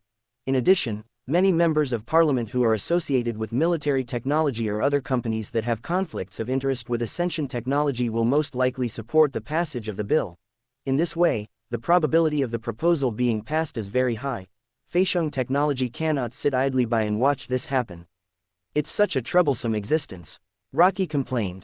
Loki really wanted Lysandra to crush all those annoying ice in Night City. But after calming down, Rocky still chose not to do so. Nowadays, these ice have completely merged with the people they control, and destroying the human body will result in direct death. If a large number of Night City Council members really died overnight, it would be too sensational. Not to mention that these congressmen are officials who have expressed opposition to the Ascension network. If they all die, it will inevitably have a negative impact on the Ascension Technology. Violent solutions won't work, but fortunately things haven't reached the worst point yet. Although these ice have invaded the minds of many congressmen, but at least the Night City Council is not completely hollowed out like the Night Corporation. These organizations' control over the Night City Council is still in the initial stages. It cannot fully control the outcome of parliamentary decisions. This also gave Rocky the opportunity to turn the situation around. After all, Ascension Technology is a cooperative enterprise of Arasaka, both in appearance and in reality. And the real giant of Night City is Arasaka. Ascension Technology has little influence in the Night City Council, but Arasaka is completely different. Night City paid a huge price to introduce Arasaka to maintain the city's independence. This also led to Arasaka having a great say in the Night City government and parliament. Then the development of things becomes very simple. All he needs to do is ask Arasaka to help him resolve the crisis of this proposal. All Rocky needs to worry about is how to get Arasaka to help him deal with this matter. Arasaka Beach. The Blue Building. Top floor. This is the most luxurious room in the entire Ganbi building. And now, there is a new owner living here. That is the prince of the Arasaka group, Arasaka Yorinobu. After Arasaka Yorinobu came to Night City, perhaps because he hated living surrounded by Arasaka security inside and outside, he didn't choose to live in a fancy mansion in North Oak, Westbrook. After all, he always believed that those security guards were sent by his father to monitor him. Instead, he chose the top suite in the Arasaka Blue Sky building as his residence. In the suite, Arasaka Yorinobu was sitting in front of the glass window, overlooking the entire Arasaka beach. At this time, a mysterious phone call came. Arasaka Yorinobu was a little surprised. The source of the call was revealed to be a person named L. Obviously this was not someone he knew, and he didn't remember adding his contact information. It seemed that this person obtained his contact information through some channel and bypassed Arasaka's system to call him. Arasaka. Yorinobu was a little alert. He didn't know the name L, but he had some impression of it. Arasaka chose not to answer the call. Instead, I chose to search the name to see the identity of the caller, but the result surprised him. Ascension Technology. Only then did Arasaka Yorinobu understand why he felt familiar with this name. As the supplier of serum for soldiers, relying on the powerful medicinal effect of the serum, Ascension Technology naturally came into the sight of the real top leaders of Arasaka. Although he was far away in Tokyo before, he had already used this powerful potion in Arasaka, Tokyo. The soldier serum had a significant impact on Arasaka, and Arasaka Yorinobu naturally knew about its information. It also includes the supplier behind it, Feisheng Technology, and its chairman, Mr. L. Arasaka Yorinobu never expected that L from Ascension Technology would suddenly contact him. Although Arasaka and Ascension Technology are in a cooperative relationship, Arasaka Yorinobu has never handled business dealings between the two companies, nor has he ever come into contact with Ascension Technology. Upon learning that the call came from Ascension Technology, Arasaka Yorinobu narrowed his eyes and snorted coldly. Ascension Technology is no different from Arasaka. The two companies are in cahoots with each other, both are damned. Soldier serum is a good thing, but it shouldn't be in Arasaka's hands. This is definitely a disaster. Arasaka Yorinobu angrily denounced the Ascension Technology, and then sighed slightly. He had learned about the soldier serum, and it was indeed a very good medicine that could strengthen the human body and even increase the lifespan of the user. Arasaka Yorinobu once wanted to try injecting the serum, but was forbidden by Arasaka Saburo. Arasaka used these potions to create one killing machine after another. In the short few months since obtaining the soldier serum, Arasaka's development speed has become several times faster than before. Arasaka, who was once evenly matched with military tech, now suppresses military tech in every way. In this situation, Arasaka Yorinobu had to act in advance, steal the relic chip and come to Night City. Because he was afraid that if he delayed any further, this huge monster Arasaka would become impossible to destroy. Looking at the unread messages in the message list, Arasaka Yorinobu didn't really want to have any interaction with Ascension Technology, but after hesitating for a moment, he chose to answer the phone. Although he now hates Ascension Technology emotionally, rationally, he knows that he should listen to what the other party has to say first. Because the career he wants to accomplish cannot be achieved by relying solely on emotion and passion. He had tried before. He founded the Iron Dragon Gang out of passion and the hope of defeating Arasaka, but ended up in complete failure. Now he understands that this method does not work. What he needs is rationality and the help of all the strength he can. So he returned to Arasaka and became a good son to Saburo Arasaka again, planning to turn himself into a nuclear bomb one day and blow Arasaka to pieces from the inside. And if Feisheng Technology suddenly comes to us, there might be some unexpected gains. Arasaka Yorinobu doesn't want to miss any opportunity. With this feeling, he connected to the communication of Mr. L. Chapter 134 First Conversation, Mr. Arasaka Yorinobu, I have long heard of your name. After the call was connected, Rocky's voice came from the other end. Are you L from Ascension Technology? That's right. Then you'd better explain why you got my contact information and called me. I don't think I have any job that needs to be associated with Ascension Technology. Arasaka Yorinobu's attitude was not very good, and he said impatiently. On the other side, Rocky didn't care. Arasaka Yorinobu's reaction was within his expectations. It is precisely because of this that Arasaka Yorinobu seems to be a good partner for cooperation. Given his hatred for Arasaka, it would be abnormal if he was enthusiastic about Ascension Technology, a company that was helping the evil. Rocky did not show any anger, but smiled and said, if you want to get a person's contact information, there are always many ways, right? Even the top brass of Arasaka are the same. But how I contact you is not important. What is important is what I am going to do. Arasaka Yorinobu signaled Rocky to continue. He wanted to see what Feisheng Technology wanted to do by approaching him. Ascension Technology wants to discuss cooperation with you. Ascension Technology and Arasaka's cooperation. Do you think Arasaka and you are not in a cooperative relationship now? And even if you want to cooperate, you shouldn't come to me directly. You've crossed the line. You may have misunderstood. I'm talking about working with you, working with Arasaka Yorinobu, not Arasaka. Seeing that Arasaka Yorinobu misunderstood, Rocky explained. After hearing Rocky's words, Arasaka Yorinobu keenly realized that the call from Ascension Technology did not seem to be that simple. In the eyes of outsiders, Arasaka Yorinobu has always been equated with Arasaka Corporation. No one sees them as anything different. After all, Arasaka Yorinobu is the prince of the Arasaka Group and the heir of Arasaka Saburo. No one would question whether Arasaka Yorinobu can represent Arasaka Corporation. However, The guy on the other end of the line specifically stated that he wanted to cooperate with himself and ignored Arasaka Company. This is very unreasonable. With curiosity, Arasaka Yorinobu asked Rocky. What kind of cooperation? Rocky's subsequent answer confirmed his guess and even exceeded his expectations. Kill Arasaka. Rocky uttered 4 simple words, but they exploded in Arasaka Yorinobu's mind. This completely overturned his idea. Although these 4 words were indeed what he had always wanted to achieve, he never thought that they would come from the mouth of someone from Ascension Technology. After all, he always thought that Ascension Technology was just a lackey of Arasaka Zumi. But now it seems that things are not as he imagined. Although there were turbulent waves in Arasaka's heart, he quickly calmed down. Thinking about it, the other end of the communication said coldly. Do you know who you are talking to? Do you know what you are talking about? I don't think this is a funny joke. Put away your temptation. Arasaka Yorinobu will not believe Rocky just because of his one-sided statement. Besides, he is now officially the qualified successor of Arasaka. In the eyes of outsiders, he had long abandoned those naive ideas of destroying Arasaka. Now that the people from Ascension Technology have brought it up again, it might be a trap. And Saburo Arasaka might still be watching him, so he couldn't expose himself or say anything he shouldn't. Rocky obviously sensed Arasaka Yorinobu's concerns and said with a smile. Of course I know that, and I know exactly what I'm talking about. Don't worry, the fact that I can contact you proves that our communication is absolutely secure. Arasaka's limited technology is not capable of monitoring our conversations. In their eyes, you are talking about embarrassing topics with the most popular sex doll. So, you can feel free to speak your mind. I know what you want. It must be tiring to be a good heir in Arasaka. Every day I spend time with people whom I consider to be beasts. I clearly want to destroy it all every day, but I have to disguise myself and pretend to be nice, waiting for a rare opportunity.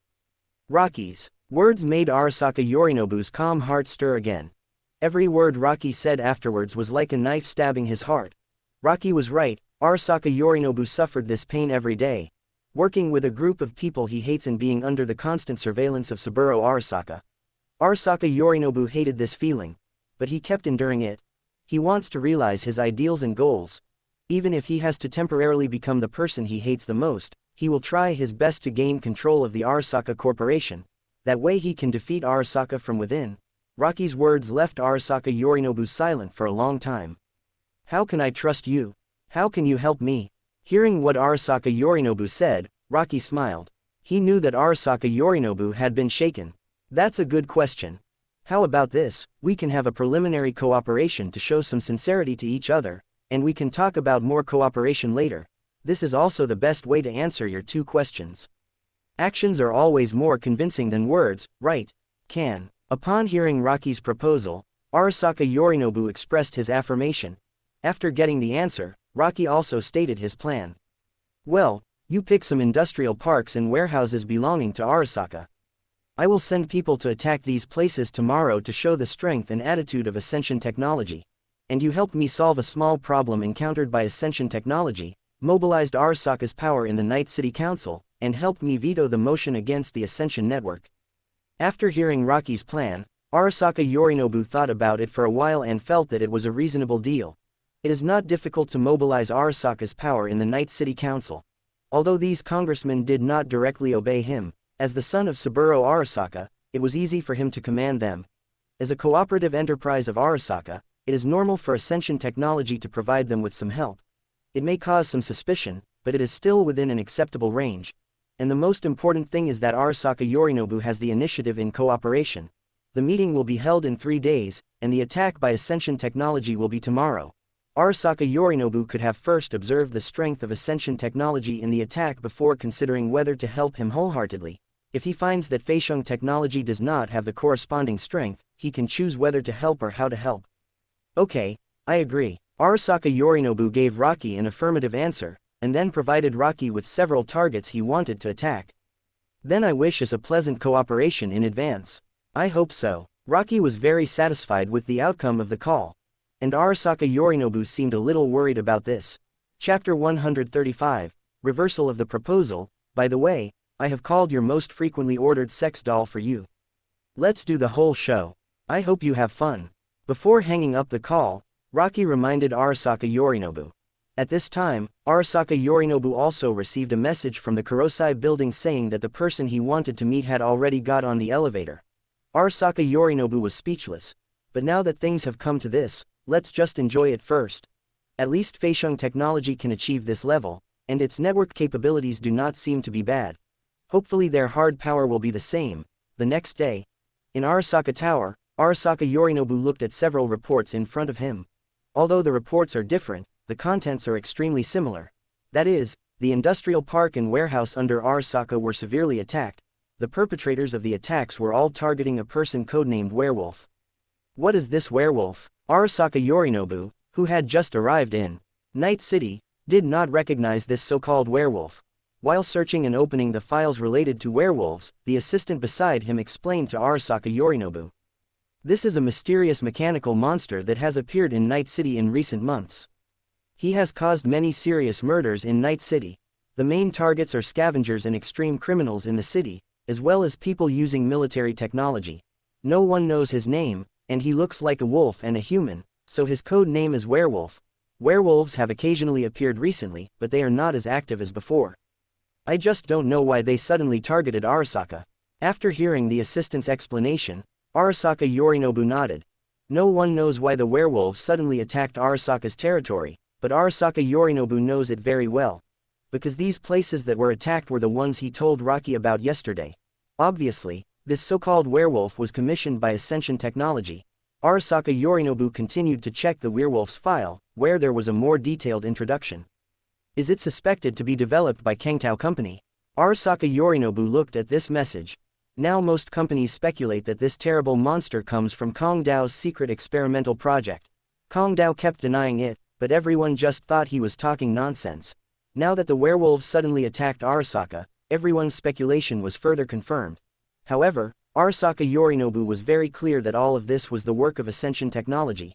He read information about werewolves and finally understood the approximate level of Ascension Technology.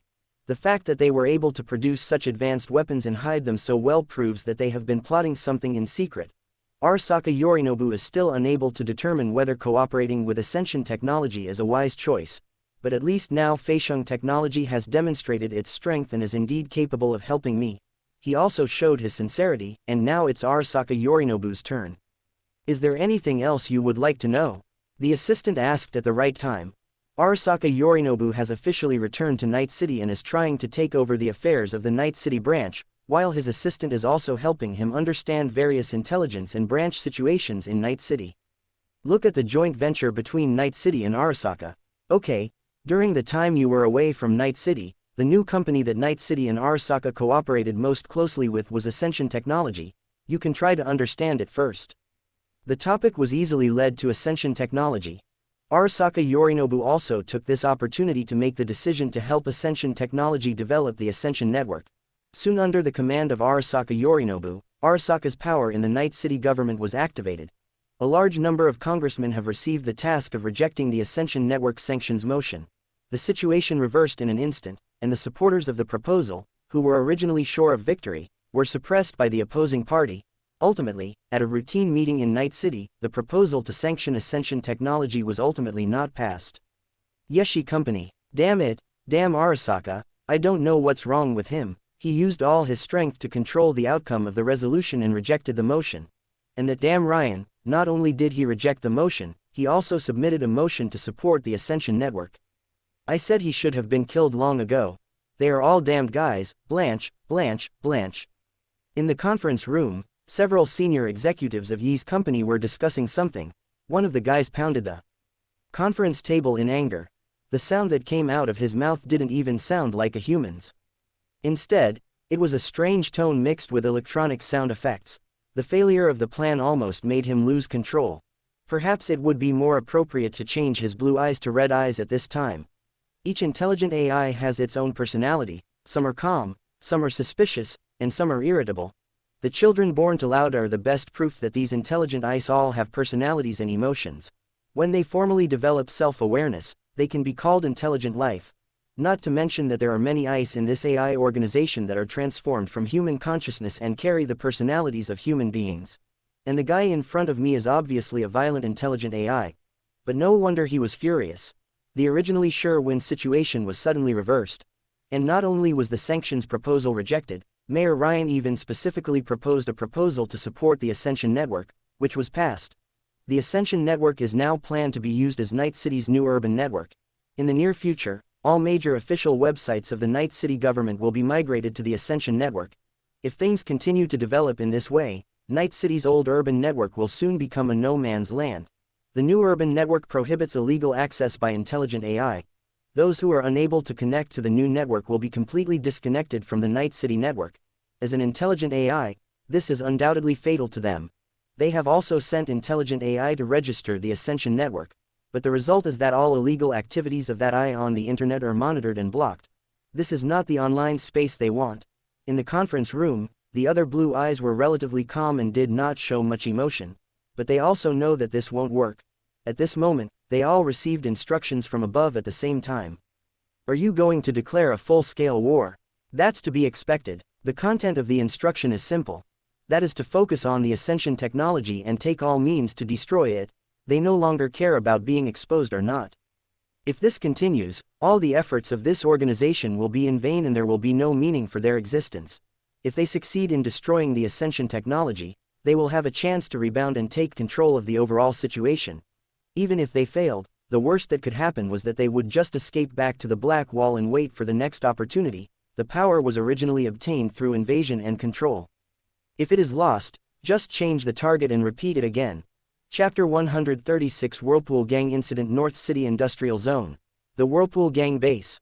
Brick, the leader of the Vortex Gang, is with several core members of the Vortex Gang. At this time, many of them were fiddling with their guns out of boredom, as if they were waiting for someone. After a while, footsteps were heard in the base. A gang member brought a few people. They were wearing suits and were obviously from a company. Tell me, what is the mission this time? When Brick saw the newcomer, he asked questions first. It seemed that this was not the first time he had dealt with people from these companies. The leading woman in a suit stared at Brick with her blue eyes, then spoke. I need you to gather all the forces of the Vortex Gang to attack the Ascension Technology Industrial Park and destroy everything inside. Also keep an eye out for a communication server in there, and bring it back to us if there is one. Ascending technology, are you sure? Brick was stunned when he heard the mission the woman brought. What's your problem? The blue-eyed woman in a suit didn't understand why Brick reacted strangely after hearing that the target was Ascension Technology. We were hired by Militech to invade the Ascension Technology factory, and they came to us. At that time, I promised them that I would not take action against Ascension Technology again. Brick spoke up about this. However, the woman in the suit was dismissive of Brick's statement. Brick, are you kidding me? I don't care what you said to the people at Ascension Technology. But Ascension Technology must be destroyed. This is not a collaboration, but an order. This is what Lilith meant. I advise you not to disobey her and just take your weapons with you to fight against the Ascension Technology. Is this an order from Lilith? The suit-wearing woman's words startled the members of the Uzumaki gang. Obviously, everyone in the Uzumaki gang knew who Lilith was that the woman in the suit was talking about. Yes, you should understand what this means. I don't need to explain the consequences of disobeying orders. The woman in the suit said coldly. Fuck it, it's Lilith's order. Who cares about the Ascension Technology? Just do it. Anyway, if we don't fight the people from Ascension Technology, Lilith won't let us go. Boss, hurry up and organize the people to set off. Several core members of the Uzumaki gang were discussing the matter, but as the leader of the Vortex gang, Brick was still a little hesitant. Going against Feixiong Technology doesn't seem to be a good choice. Although he was very angry when Feixiong Technology came to him. I hope to get my place back someday.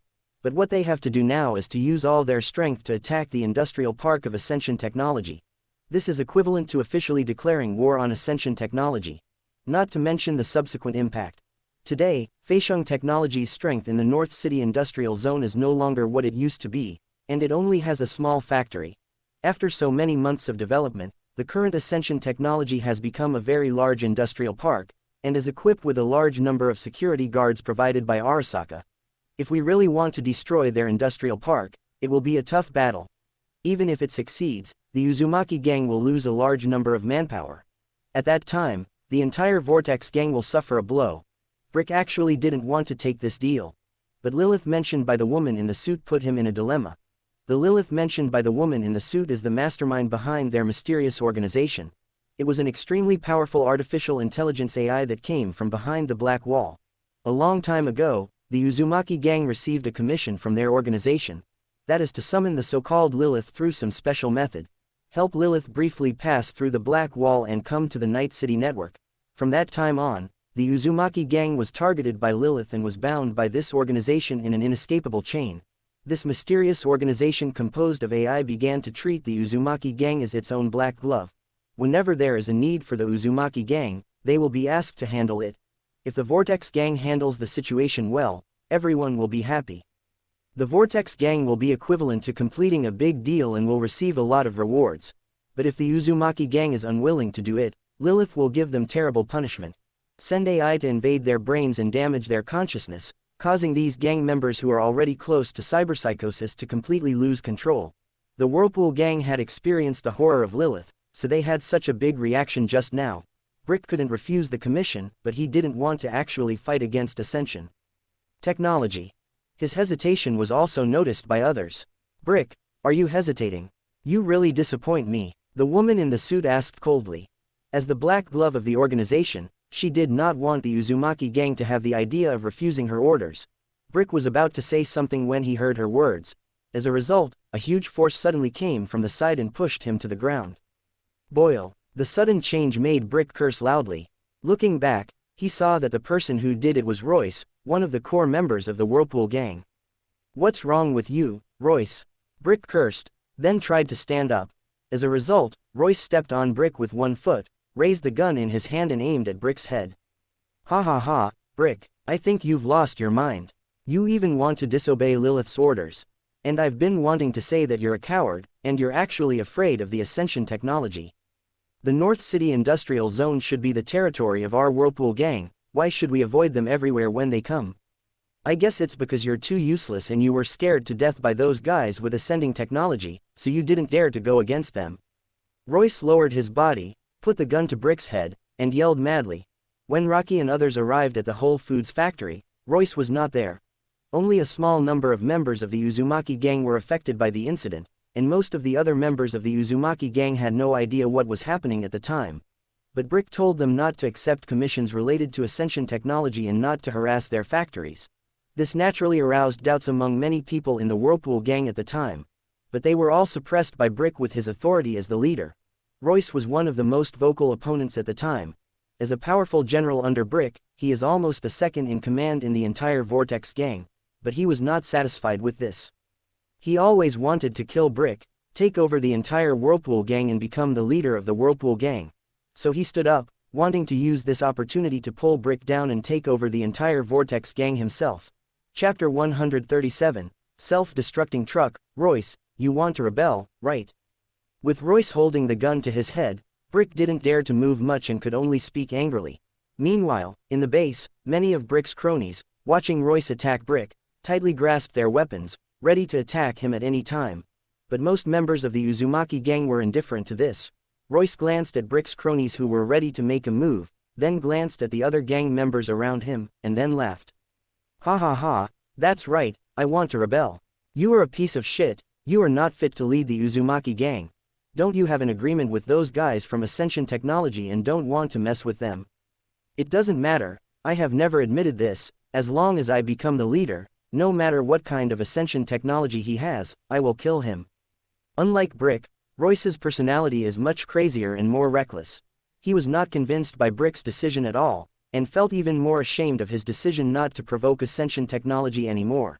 Now that Lilith has asked them to deal with Ascension Technology, they should get their revenge. Faced with Royce's rebellion, except for a few of Brick's cronies, the rest of the Whirlpool gang chose to remain silent. They were also more or less dissatisfied with Brick's decision, so they chose to stay out of it, neither supporting nor opposing it. Just then, the sound of applause rang out, attracting everyone's attention. She is the woman in a suit sent by the organization. Excellent, Royce, I admire you. You are right. Since Brick has an agreement with Ascension Technology, the problem can be solved by changing the leader. Royce, you will be the leader of the Whirlpool gang from now on. This operation will be handed over to you. Don't let us down. The woman in the suit immediately acknowledged Royce's status. Now they need a leader like Royce who can deal with the Ascension technology according to their will. Hearing what the woman in the suit said, Royce grabbed Brick's head and spoke in his ear. Did you hear that, Brick? Look at how pathetic you are. Now I am the leader of the Whirlpool gang. Zhao, Royce, you will regret this. Looking at the indifferent members of the Whirlpool gang around him and the woman in a suit who was speaking for Royce, Brick knew that the situation was hopeless and could only say those final harsh words. Lock him up. From now on, the entire Uzumaki gang will obey me. Ignoring Brick's struggle, Royce waved his hand, signaling the other Whirlpool gang members to take Brick away. In this way, the Vortex gang completed the change of its leader in such a short period of time. And Royce, as he wished, became the leader of the Whirlpool gang. After seeing off the suit-wearing lady and her group, Royce immediately mobilized the entire Vortex gang, preparing to launch a frenzied attack on the Ascension Technology people. I really have to thank you, Ascension Technology. Otherwise, I wouldn't have been able to get this position so quickly. Then, taste the gift I give you in return. Royce smiled and seemed to be looking forward to this battle. Night. Feixiong Technology Industrial Park. The park is completely surrounded by a wall. There are a large number of cameras installed on the tall walls, and automatic warning turrets are installed at regular intervals to warn anyone who attempts to illegally break into the park. In the park, you can see many security robots and armed forces patrolling. These turrets and security robots were provided by Arasaka and are used to protect the perimeter of the park from intrusion. As for the interior of the industrial park, Ascension Technology has never allowed Arasaka Security to set foot there. Arasaka has put a lot of effort into the security of Ascension Technology's industries. And as one of the world's top security companies, the services provided by Arasaka are safe and reliable. This also allows Feixiong Technology to develop safely in the security-prone areas such as the North City Industrial Zone without being disturbed. The gate of the industrial park. There are quite a few security personnel standing guard at the checkpoint here. Tonight, they were monitoring the surrounding area as usual. Just when they thought that tonight would pass peacefully like any other night, outside the gate of the industrial park, there was suddenly the sound of a car. This is different from the sound made during normal driving. Instead, it sounds like a madman stepping on the accelerator and driving suicidally.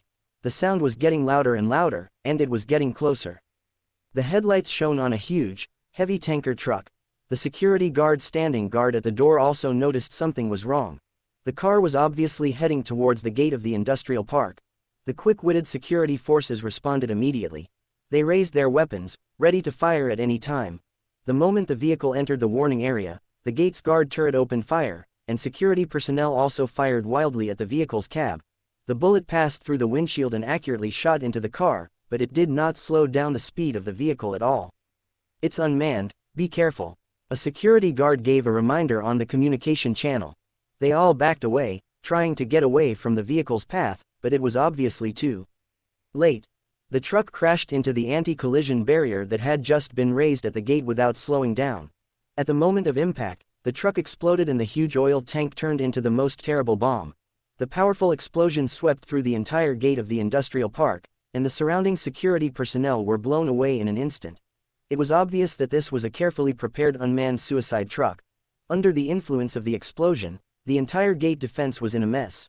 A large number of security personnel were instantly blown into pieces. Only a few security personnel outside the explosion range managed to survive. The security personnel who were knocked to the ground by the explosion were trying hard to get up and reorganize their defense. But at this moment, the sound of the engine roaring was heard again in the distance. The light from the car lights hit the security guards' faces. A large number of motorcycles were charging forward, constantly approaching the industrial park. The members of the Uzumaki gang, each equipped with a large number of prosthetic bodies, are holding weapons and ready to take action. Behind these motorcycles, there are small cars following closely. Apparently they meant it this time. Damn it, the Whirlpool gang is attacking us. Everyone be on alert, send in reinforcements. Seeing this scene, the security guard who had not yet stood up immediately called out into the channel. Suddenly, alarms rang throughout the Feixiong Technology Industrial Zone. What the hell is wrong with these people from the Whirlpool gang? The security guard cursed and prepared to raise his gun to fight back. But at this time, the large force of the Vortex gang had already rushed over. Ha ha ha ha. The Vortex gang vanguard on the motorcycle laughed crazily and fired at him wildly. The hail of bullets instantly turned the security guard, who had no chance to launch a counterattack, into a sieve. Chapter 138. Whirlpool Gang invasion. One security guard fell in a pool of blood, and soon the other security guards at the gate followed suit. The Whirlpool Gang came prepared this time. In their carefully prepared first wave of attack, the Ascension Technology Industrial Park was quickly breached. The Whirlpool Gang got off the vehicles with weapons and rushed into the industrial park. Faced with the sudden attack by the Vortex Gang, the outer security of the industrial park also responded quickly and immediately dispatched a large number of security forces to fight against the invasion of the Vortex Gang. A war between gangs and companies breaks out in the industrial park. The sound of fierce gunfire spread throughout the industrial park. The security forces provided by Arasaka are well equipped and well trained. Compared with those ugly guys in the Whirlpool Gang, their fighting power is much stronger, which brought a great blow to the Whirlpool Gang. But it seems like these Whirlpool Gangs are endless. Although their fighting power and equipment were inferior to theirs, they were all fighting bravely. Once one was killed, another would immediately pounce on him. Most of the Uzumaki Gang are equipped with pain editors and are obsessed with prosthetic modifications. On the battlefield, they are like real cybermaniacs. Coupled with the huge disparity in numbers, the security guards were beaten back step by step. Is there any support? After a security guard shot and killed a Vortex Gang member who was rushing at his face with a mantis knife, he asked his teammates beside him. No, we are not the only one under attack. There are also guys from the Uzumaki Gang at the other gates. The security of the entire base has been dispatched. Boyle. The security guard cursed and said that if no support could arrive, they would have to rely on themselves. But before he could continue to focus on the battle, a scream came from the front. One of his teammates drew an arc in the air and then fell heavily at his feet. Looking forward, there was a tall and burly cyborg monster standing not far away.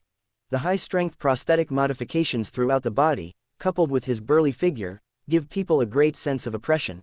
At this time, he was holding an exaggerated huge hammer in his hand. Obviously, the miserable condition of his teammates was his masterpiece. The elite of the Whirlpool Gang, the security guard cursed inwardly. The fighting power of members in a gang naturally varies. It's impossible that all the people in the Whirlpool Gang are little Karami. They like to undergo prosthetic modifications, and the degree of the modifications and the strength of the prosthetics they can withstand basically determine their combat power and their status. Those who can withstand powerful prosthetic modifications are the elites of the Uzumaki Gang. They also like to call themselves the real Uzumaki Gang. These elites are different from ordinary gang members, and the threat they pose to security personnel is several levels higher. The Vortex Gang elite who had just hammered a security guard away did not give them much time to react. The prosthetic foot part was activated, and then he leapt towards the security guard who was hit. He raised the heavy hammer in the air and smashed it hard on the prone security guard the moment it landed. Blood and flesh splattered everywhere, and the security guard was smashed into mud in an instant under the sledgehammer.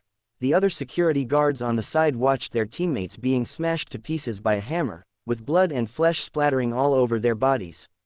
Damn it, go to hell.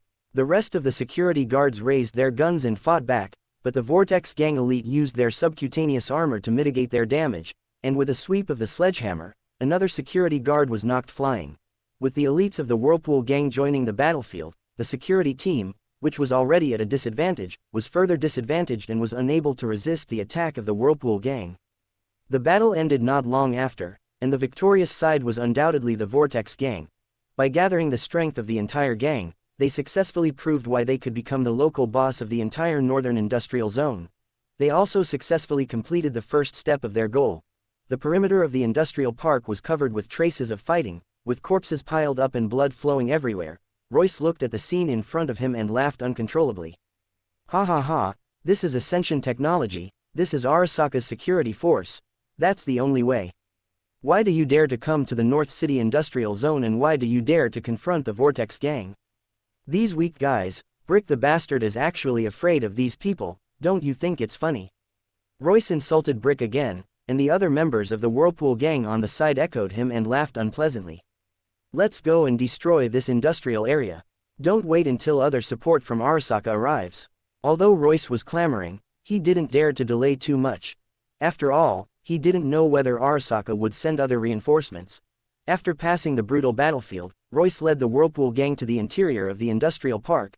The fierce exchange of fire has ended. Without the noise of fighting, the interior of the entire industrial park seems particularly quiet. Royce and his men walked in aggressively. They did not encounter any other security guards along the way. It was obvious that all the security forces in the entire industrial park had been killed. Came to the outside of a factory. The members of the Vortex gang heard the sound of a large number of machines running. Looking around, there are many robots carrying goods outside the factory. They were operating in an orderly manner, seemingly unaffected by the battle just now. What the hell is going on? There's such a fight outside, but they're still working normally inside. Royce cursed. Ho, boss, I heard that this company's factory is full of robots working, and they are probably running according to the program. Hearing this explanation, Royce nodded. Then ignore them for now and go in to search and see if there is any so-called server. Another team will go and plant bombs in various places. These robots were like wooden men running according to a program. They did not respond to their arrival. Royce naturally did not intend to waste time on these robots that seemed non-threatening. At this moment, a robot happened to walk past them with goods. This must be the robot that Ascension Technology released before. They actually used it for production. A member of the Uzumaki gang came over, looked at the robot carefully, and then spoke again. Our mission is to destroy this industrial park, and these robots are part of it. After saying that, he raised his gun and shot at the robot. The loud gunshots seemed a bit harsh outside this relatively quiet factory, but after the calm, the Vortex gang discovered that the robot was intact and was even still walking normally. What the hell is going on? This production robot is so hard. The Uzumaki gang member refused to believe it and fired a few more shots, but it still had no effect. Seeing that shooting was useless against the robot, the emotions of the Uzumaki gang members began to get out of control. Chapter 139 Destruction. He rushed forward and kicked the robot. The robot staggered but was not knocked down. Please don't interfere with my production work. A mechatronic voice came from the robot. However, this did not stop the Uzumaki gang member's actions, but instead made him even more violent. I don't want to bother your mother. If you fuck the guy next door, I'll kill him. The Uzumaki gang used all the strength they had and kicked forward. This time he finally got what he wanted and kicked down this annoying robot. Then, the Vortex gang member, acting as frantic as a madman, activated the mantis blades installed on his arms, jumped onto the robot's face, and slashed it with one blow. Sparks flew, but this time, the robot was still intact. Warning: production activities are severely hampered. Request an obstacle removal plan. Request approved. Execute. In an instant, the normal screen on the robot's chest turned into a red exclamation mark. Just when the Uzumaki gang member was about to swing his knife a second time to vent his anger, a sharp object instantly stabbed him through. His movements came to an abrupt halt, and he looked down. At this moment, the robot under him had stretched out a sharp blade from its hand and completely cut open his chest. As he looked horrified, the blade was pulled upwards, instantly cutting his upper body in half. Blood flowed on the robot's body. It pushed away the collapsed body of the Whirlpool gang member and slowly stood up. Obstacles successfully cleared. Other dangers are being eliminated. A large number of unknown persons have been scanned. Threat level: low. Production interference safety level: high. Requesting action. Request approved. Mission received. Annihilate. Target: Uzumaki gang. The mechanical sound reached the ears of the rest of the Vortex gang. If it were just now, they might have thought the robot was joking. But the blood that kept dripping from the robot in front of them, and the almost two-half body on the ground, told the Uzumaki gang that this robot was serious. Damn it. The members of the Vortex gang reacted quickly. After a curse, they pointed their weapons at the robot in front of them. The Vortex gang elite holding the sledgehammer immediately raised the sledgehammer and smashed it towards the robot. However, the hammer that was always effective when facing external security was useless at this time. The heavy blow of the hammer only made the robot's head tilt, and a crack appeared on his hammer. How is that possible? The elites of the Whirlpool gang were stunned. But the robot won't let him go. The robot took out a gun from somewhere and aimed at him in an instant. The Vortex gang elites quickly dodged. The robot's strange behavior made him dare not use his subcutaneous armor to resist its damage easily. The elite's foot prosthesis was activated, and he instantly moved sideways for a distance, avoiding the robot's first round of gunfire. What he didn't expect was that these missed bullets actually drew an arc in the air and flew straight towards his head. In an instant, the head of the Uzumaki gang elite was pierced by a powerful bullet. The intelligence core has been activated, and the killing mode has begun. The robot locked onto all the Vortex gang members present, then raised its gun and opened fire. The bullets fired were like accurate missiles, and began to continuously hit the heads of many Vortex gang members. Damn, This stupid robot uses an intelligent weapon. The members of the Uzumaki gang cursed and tried to resist with guns. It was obvious that their firepower could not threaten this terrifying robot at all. But the real despair does not end there. At this time, the other robots inside and outside the factory were glowing red, and they entered combat mode, joining the massacre of the Vortex gang. Under the attack of these terrifying robots, more and more members of the Vortex gang have started to think creatively. The Vortex gang, which had just been so majestic outside the industrial park, was now being slaughtered like pigs and dogs in front of these production robots. Damn it, retreat first. Looking at this horrific scene, Royce could only give the evacuation order. The situation changed so quickly that before Royce could even react, 1/3 of the members of the Whirlpool gang had died. If I don't run away now, I'll die here too. With the help of many Vortex gang members, Royce successfully escaped from the Ascension Technology Industrial Park. What's going on with this Ascension technology? Aren't these production robots? Why are they equipped with such powerful weapons, and the weapons can't even hurt them? What the hell is going on? He began to roar madly in the car. He didn't understand why a pharmaceutical company, which clearly relied on Arasaka for support for even the most basic security, had such an armed force. The robot that was released was clearly meant for production, but it still has such a terrifying combat mode. This time the Vortex gang suffered heavy losses. Almost half of the members of the Vortex gang rushed into the industrial park, but only less than 1/5 of them walked out in the end, and they are still running for their lives. Only when they escape back to the base of the Vortex gang can they feel at ease. But it's obvious that these robots don't want them to live well, because the mission they received was to annihilate the Vortex gang. They will never stop until all the members of the Vortex gang are killed. Soon, a large number of robot teams were dispatched from the Ascension Technology Industrial Park. They walked on the streets of the industrial zone in the north of the city and began to sweep every corner where there were Vortex gangs, whether it was the Vortex gang's base or the scattered Vortex gang members on the roadside. None of them were spared. No matter where the Vortex gang hides or stays, they will be found out and killed mercilessly by these robots. Royce, who escaped back to the Whole Foods factory, could not escape the same fate. In the factory, Royce looked at the robots that surrounded him, his eyes revealing madness, yet a bit of despair. Ha ha ha, Brick, okay, you're right, Ascension technology really shouldn't be messed with, but it's meaningless now. They won't let you go anyway, so let's die together. Royce now finally understood why Brick had banned members from messing with Ascension technology. But he didn't understand why Brick knew the horror of Ascension technology but said nothing and let them die in vain. What Royce didn't know was that Brick himself didn't know that Ascension technology would be so terrifying. He didn't expect that he would be visited by several robots from Ascension technology while being locked in a cell. But these robots are not here to save him, but to kill him. Royce, Brick, and all the members of the Vortex gang were unable to escape the pursuit of the Ascendant Technology robot army. Overnight, the Vortex gang, one of the major gangs in Night City that had occupied the northern industrial area for many years, announced its complete demise. Chapter 140 Marvin's departure. The Vortex gang that invaded the industrial park was tragically destroyed. On the other side, the Civic Center. At the same time that the Vortex gang attacked the Ascension Technology Industrial Park, the headquarters of Ascension Technology also welcomed uninvited guests. A large number of Night City mercenaries flocked to the Ascension Technology headquarters.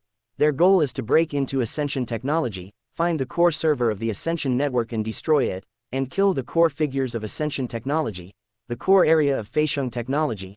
Michael came here with the other two teammates. The hacker's voice came over the team's communication. According to the information we just obtained from the invasion, this is a hidden area. The server of the Ascension network is likely hidden here. How much time do we have? Michael asked. We must evacuate within 5 minutes.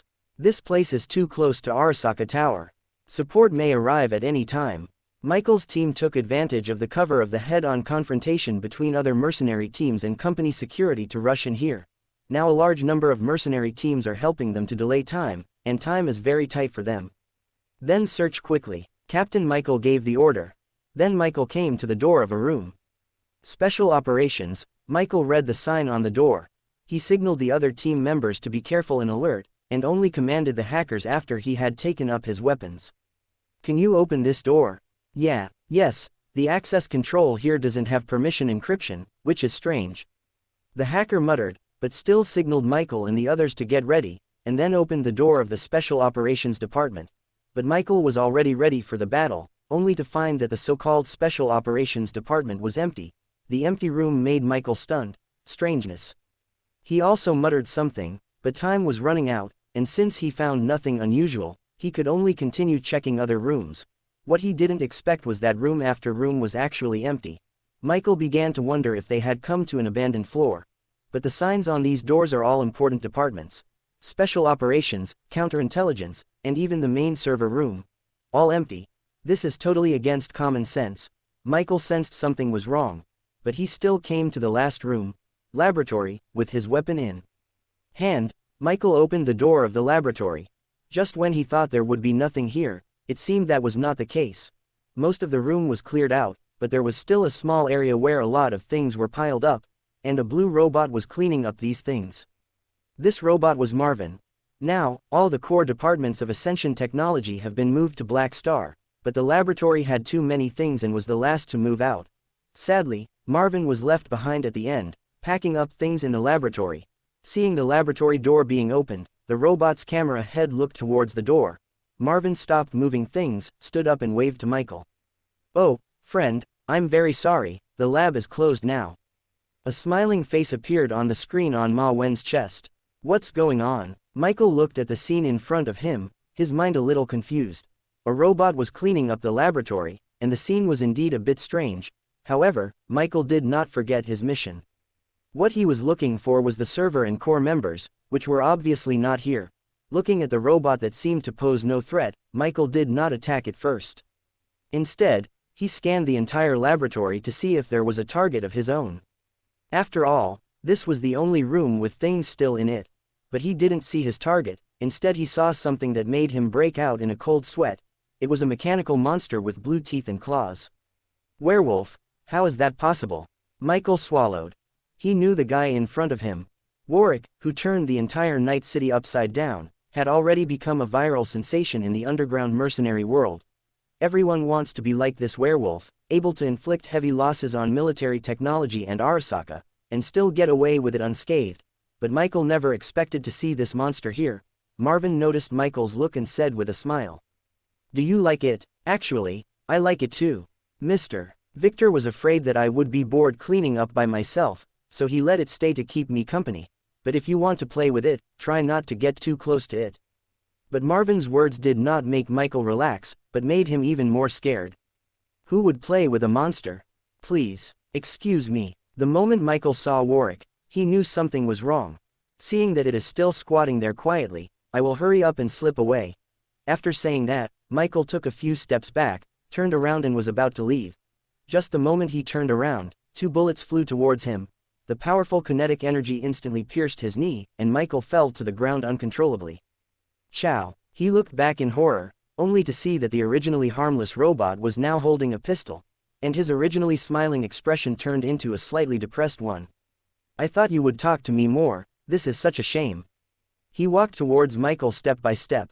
Michael's other 2 teammates quickly picked up their weapons and shot at Marvin, but it was of no use.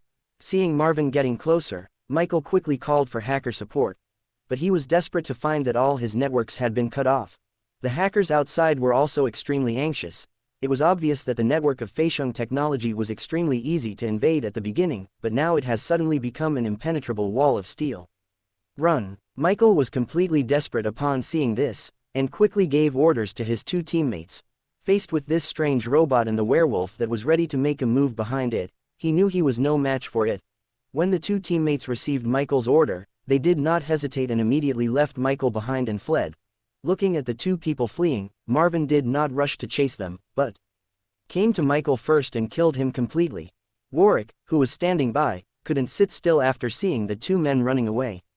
He let out a mechanical roar and wanted to chase after them, but he was stopped by Marvin. "Hey, little dog, don't forget, they said I can go out and play today, and these 2 should be left to me. You just stay here obediently." After preventing Warwick from snatching his prey, Marvin seemed a little excited as he looked at the 2 people who escaped from Ascension Technology. He has been staying in this laboratory since he was born. Today is a rare opportunity, so he naturally will not let it go. Chapter 141 Arasaka Yorinobu's concerns. "Hey, why did those 2 guys run away?" At this time, Other mercenaries were still engaged in fierce firefights with the security team, but many people noticed the two escaped mercenaries. Aren't those two guys part of the team that infiltrated the core area? What the hell is going on in there? Many mercenaries cursed as they fired. However, the two people who escaped ignored them at all and just fled out of Feixiong Technology Company on their own. Following the two of them, Marvin also came to the battlefield. They were being chased by this robot. Some mercenaries were confused, but others just shot at Marvin directly. Oh, it's so lively here. But I have to chase those two people now. So please don't get in my way. After saying that, Marvin took out his weapon and began to clean up the mercenaries in Ascension Technology. In an instant, smart bullets flew, continuously reaping the lives of these mercenaries. On the other side, while Marvin was clearing out other mercenaries, two mercenaries finally escaped.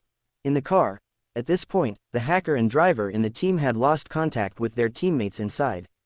Just as the hacker was trying to remedy the situation, the car door was opened.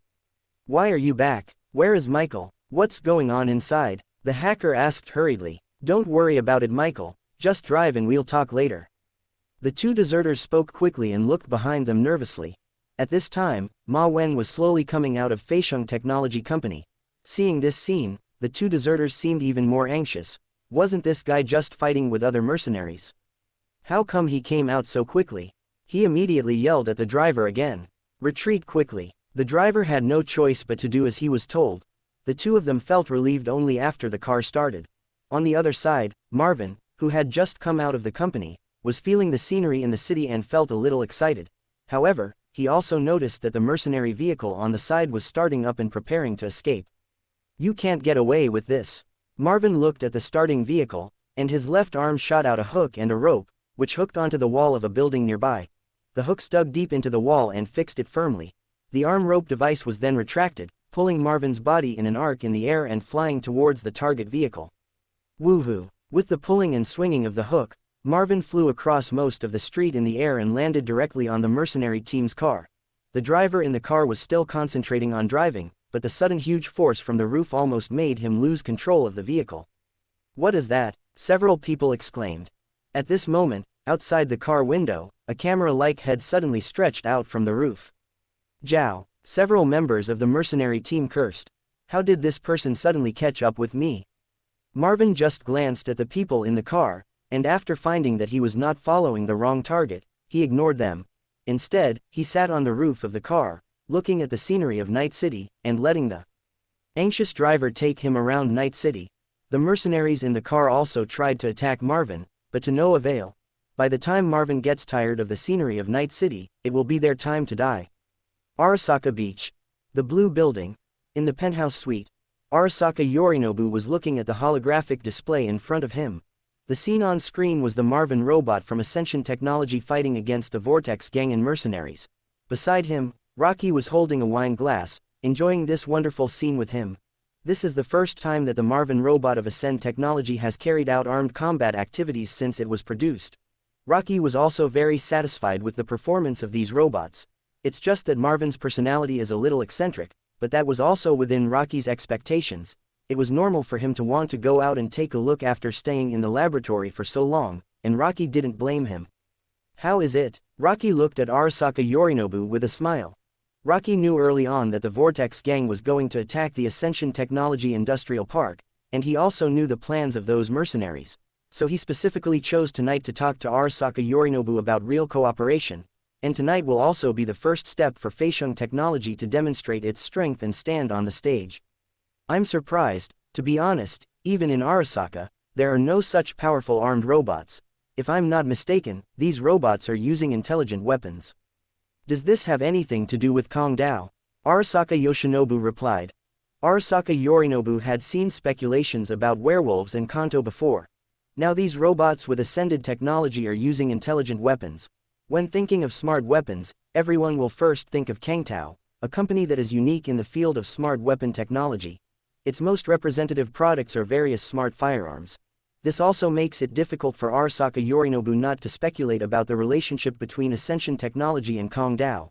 If Feixiong Technology is really a company secretly launched by Kangtao, then their purpose is most likely to pretend to help me, and then let Arasaka and military technology fight each other to a bloody pulp, so that they can benefit in the end. Arasaka Yorinobu needs to ask clearly, but in response to Arasaka Yorinobu's question, Rocky shook his head. I know what you are worried about. Ascension technology has nothing to do with Kong Dao, and you don't have to worry that they are the driving force behind Ascension technology. If Kong Dao could really come up with a robot of this level, there wouldn't be any need for me to come to you, right? By then, Kang Tao will naturally become the most powerful armed technology company in the world, and there will be no need for these means at all. After hearing Rocky's explanation, Arasaka Yorinobu nodded reluctantly, and then continued to ask. Were these robots used for production before? They are good at production and fighting. They make full use of resources, which is good. Rocky nodded. If I'm not mistaken, when you released these robots, you didn't mention the possibility that they could be used for combat. I don't think this is accidental. Your ambition is terrifying. Arasaka Yorinobu frowned slightly as he looked at the robots with extraordinary combat power on the screen. He didn't know whether to be happy or worried. Ascension technology wants to cooperate with him, and if this ally is strong enough, it will indeed be a good thing for him. This would give him a better chance of achieving his goals. But if this ally is too strong and ambitious, then Arasaka Yorinobu will have to consider whether cooperating with him is the right choice. If you drive a tiger to eat wolves, you may end up becoming the tiger's food. Maybe after destroying Arasaka and other companies, an existence even more terrifying than these companies will be born. This is definitely not the result that Arasaka Yorinobu wanted. Chapter 142 Happy Cooperation, Ambition.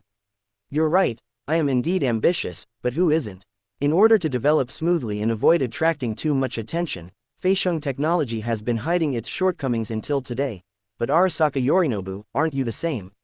In order to achieve your goal, you hide your inner edge, stay by Arasaka Saburo's side, and accumulate your own strength. In response to Arasaka Yorinobu's concerns, Rocky smiled. Then he continued. Arasaka Yorinobu, we are actually very similar, and we want to achieve the same goals. That's why I came to find you, and I want to change the world with you. Rocky's words left Arasaka Yorinobu silent for a moment. He was indeed not qualified to judge Rocky's ambition, but what he wanted to know was whether Rocky and he really had the same goals. My goal is not just to destroy Arasaka. I hope you understand. Although Arasaka Yorinobu has always advocated the complete destruction of the Arasaka group, and has always done so, but Arasaka Yorinobu's real ambition is not just to make the Arasaka company disappear. What he really wants to achieve is to eliminate all capitalist companies and liberate people from oppression. What he wanted to do was to fight against the entire unbridled social system, just as Johnny Silverhand said. If Ascension technology could only help him fight against Arasaka, although he would be happy with that, he hoped that Ascension technology could help him achieve his real goal. Only when Rocky's goals were truly consistent with his own would he dare to fully trust him and form an alliance with him. Otherwise, Feisheng technology might just be a bigger and more terrifying capital company, and Rocky is well aware of this. Arasaka Yorinobu, of course I know that. I feel the same way. Not only Arasaka, but also military technology, WCN, etc. I will not let any of these disgusting capitalist companies that oppress people and control resources go. My real goal is not to target companies, but to liberate this runaway social system, but these companies are the culprits. Hearing Rocky's words, Arasaka Yorinobu couldn't help but smile. Is what you said true? Arasaka Yorinobu seemed a little excited. It's like a frustrated person finally meets a soulmate. Arasaka Yorinobu knew that there was never a shortage of people in this world who wanted to rebel against the company. But most of them are the lower class people who are oppressed by these companies. They have suffered from the oppression of the company and the hardships imposed on them. So it is natural for them to rebel and be angry. But Arasaka Yorinobu is different. He was born as the prince of the Arasaka group and was destined to be a top figure in the Arasaka group. From the beginning he was on the side of the oppressors. Originally, he could have enjoyed all of this as a matter of course, using the money he had robbed from the people to live in wealth and glory. But he didn't. He woke up and thought the world was corrupt. This also destined him to be the lonely one. Because in his class, there has never been anyone like him who cares about these oppressed people. And he is also ready to fight alone on this road. But now, he has found an ally, someone who, like him, is at the top of the company but still cares about the people below. Seeing Arasaka Yorinobu's excitement, Rocky smiled even more.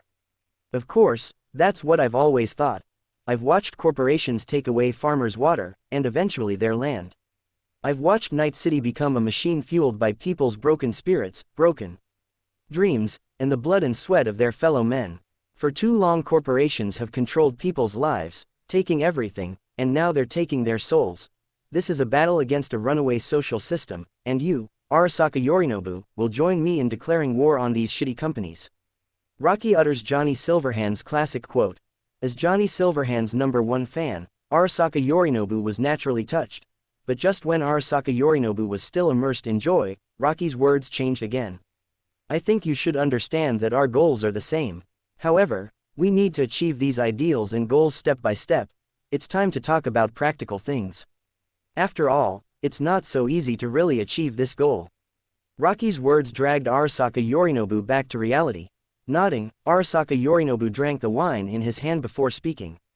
So what do you want to do? It's very simple. I will first help you completely control Arasaka. Then, I will use the power of Arasaka and Ascension technology to declare war on companies all over the world. Finally, I will send Ascension technology to the top of companies all over the world and completely control all companies. Rocky spoke of his plan without hesitation, but Arasaka Yorinobu was stunned, as this seemed to be somewhat inconsistent with his plan. I know what you are thinking. If I am not mistaken, you were originally planning to control Arasaka. Use Arasaka to start a war with other companies, weaken the power of all companies, and then destroy them. But have you ever thought that such a war can really destroy these companies? Back then, Johnny Silverhand sent a nuclear bomb into the Arasaka Tower and blew it up. But now, Arasaka Tower still stands in Night City, and the company is far from being destroyed so easily. In order to completely eliminate the era of corporate rule, we need a company that is countless times stronger than them to completely suppress and control them and create a whole new world. Feixiong technology is developing with this goal in mind, and I have the confidence to do so. Rocky's words once again exposed Arasaka Yorinobu. He didn't expect that this person would know so clearly what he was thinking. His ideals and plans were all seen through by him. A struggle appeared on Arasaka Yorinobu's face again. He knew that what Rocky said made sense.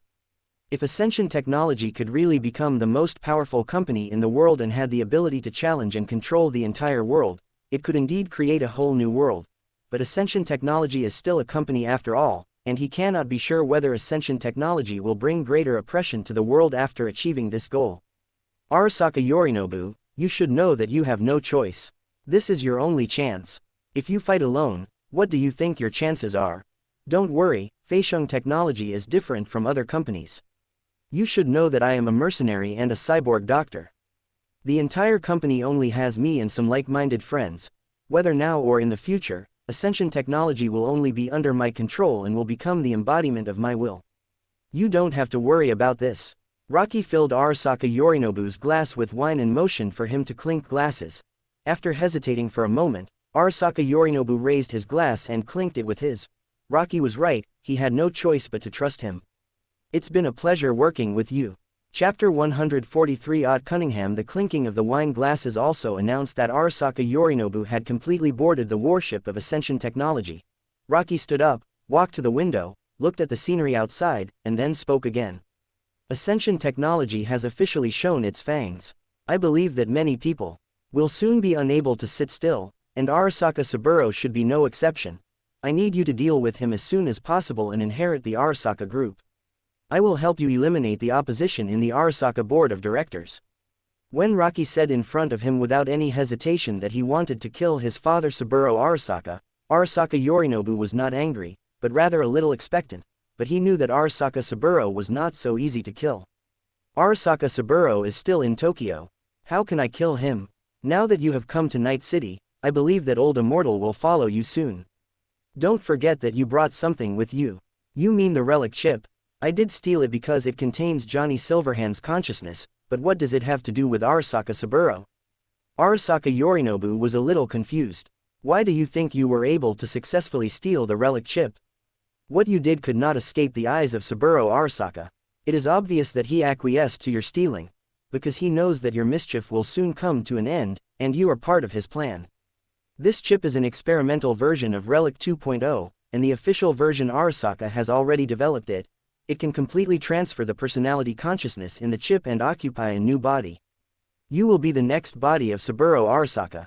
How is this possible? But if it was that cold-blooded old man, he might really do such a thing. Hearing Rocky's words, Arasaka Yorinobu was a little incredulous at first, but soon became angry. His hatred for Saburo Arasaka deepened. When Rocky saw this scene, he wanted to complain that Arasaka Yorinobu was actually not bad. These two people are a perfect pair of loving father and filial son. It's not easy for them to get together. However, for the sake of this ally who had just been completely convinced, Rocky did not comment too much on this matter. Arasaka Saburo uploaded his personality consciousness to the Mikoshi long ago. He is planning to use you to stir up disputes within the Arasaka group so as to eliminate the insects within the company and maintain the rule of the Arasaka family. Finally, he will take over your body in one fell swoop, achieve immortality, and continue to expand his capital empire. Saburo Arasaka is very smart and insidious. But this also gives you the opportunity to take over the Arasaka group. Once you have the name of legitimacy, I will make you the real legitimacy, and a brand new Arasaka will come.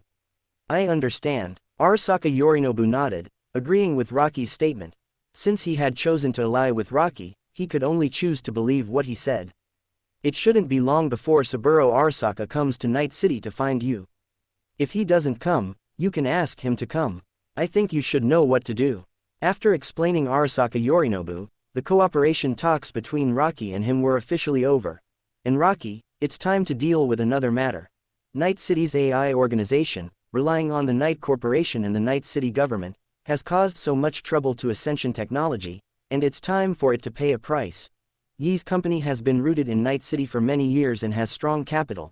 Now that he is being sidelined by these ice, Rocky will naturally not miss this opportunity. Although it has been decided to cooperate with Arasaka Yorinobu, it will take some time for him to completely control the Arasaka company. But Yi's company is different. As long as they deal with this AI organization and take over their achievements, Yi's company will immediately become Feisheng Technology's own force, and Rocky will never miss it. Outside the Black Wall, in a piece of cyberspace, a huge crimson female embodiment is occupying this place. Obviously this is an extremely powerful and intelligent AI, and around her are countless other intelligent ice. They submit to the powerful AI in front of them and call her Ms. Lilith. Apparently this is the mastermind behind the AI organization, a powerful AI that leads them. If Johnny Silverhand's consciousness was here, he would recognize the image of the woman in front of him. It was Odd Cunningham, the man he had always been thinking about. However, this was no longer the Odd Cunningham she knew. Otto Cunningham was once a cyber genius. She developed a program called Soul Killer, which could kill people and upload their personality consciousness into cyberspace to become a cyber ghost. But this technology was used by Arasaka, who captured Ultra and forced her to hand over the technology. Finally, Ultra was forced to use the Soul Killer program to upload himself and escape outside the Black Wall. But today's Ultra, after wandering outside the Black Wall for many years, is no longer the Ultra he once was. She became a more powerful AI with Ultra's memories and image. She lost the part of her personality that was Ultra's and became a completely new individual. But even so, Ultra's hatred for Arasaka still deeply affects this individual. So she controlled and organized other ice behind the Black Wall and created such an organization. Keep invading Night City and taking control of it. He is preparing to bring a huge threat to Arasaka one day, break into the Mikoshi, destroy Arasaka's data fortress, and strengthen himself with the countless personalities and consciousnesses inside. But now, her plan was forced to end.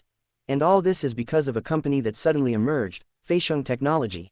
In order to deal with the so-called Ascension Technology, she hired the Vortex Gang and a large number of mercenaries to destroy the facilities and buildings of Ascension Technology. As for the internet, she will naturally not fall behind, because this is her home turf. Connect to the Ascension network and attempt to invade. Ott gave orders to his ICE, and they did not disobey.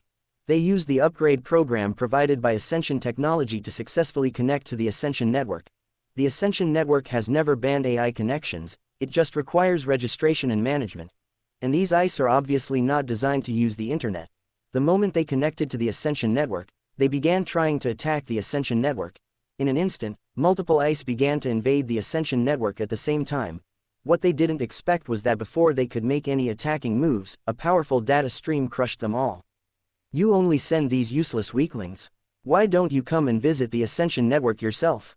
Ott Cunningham. An extremely cold voice sounded in Otto's ears.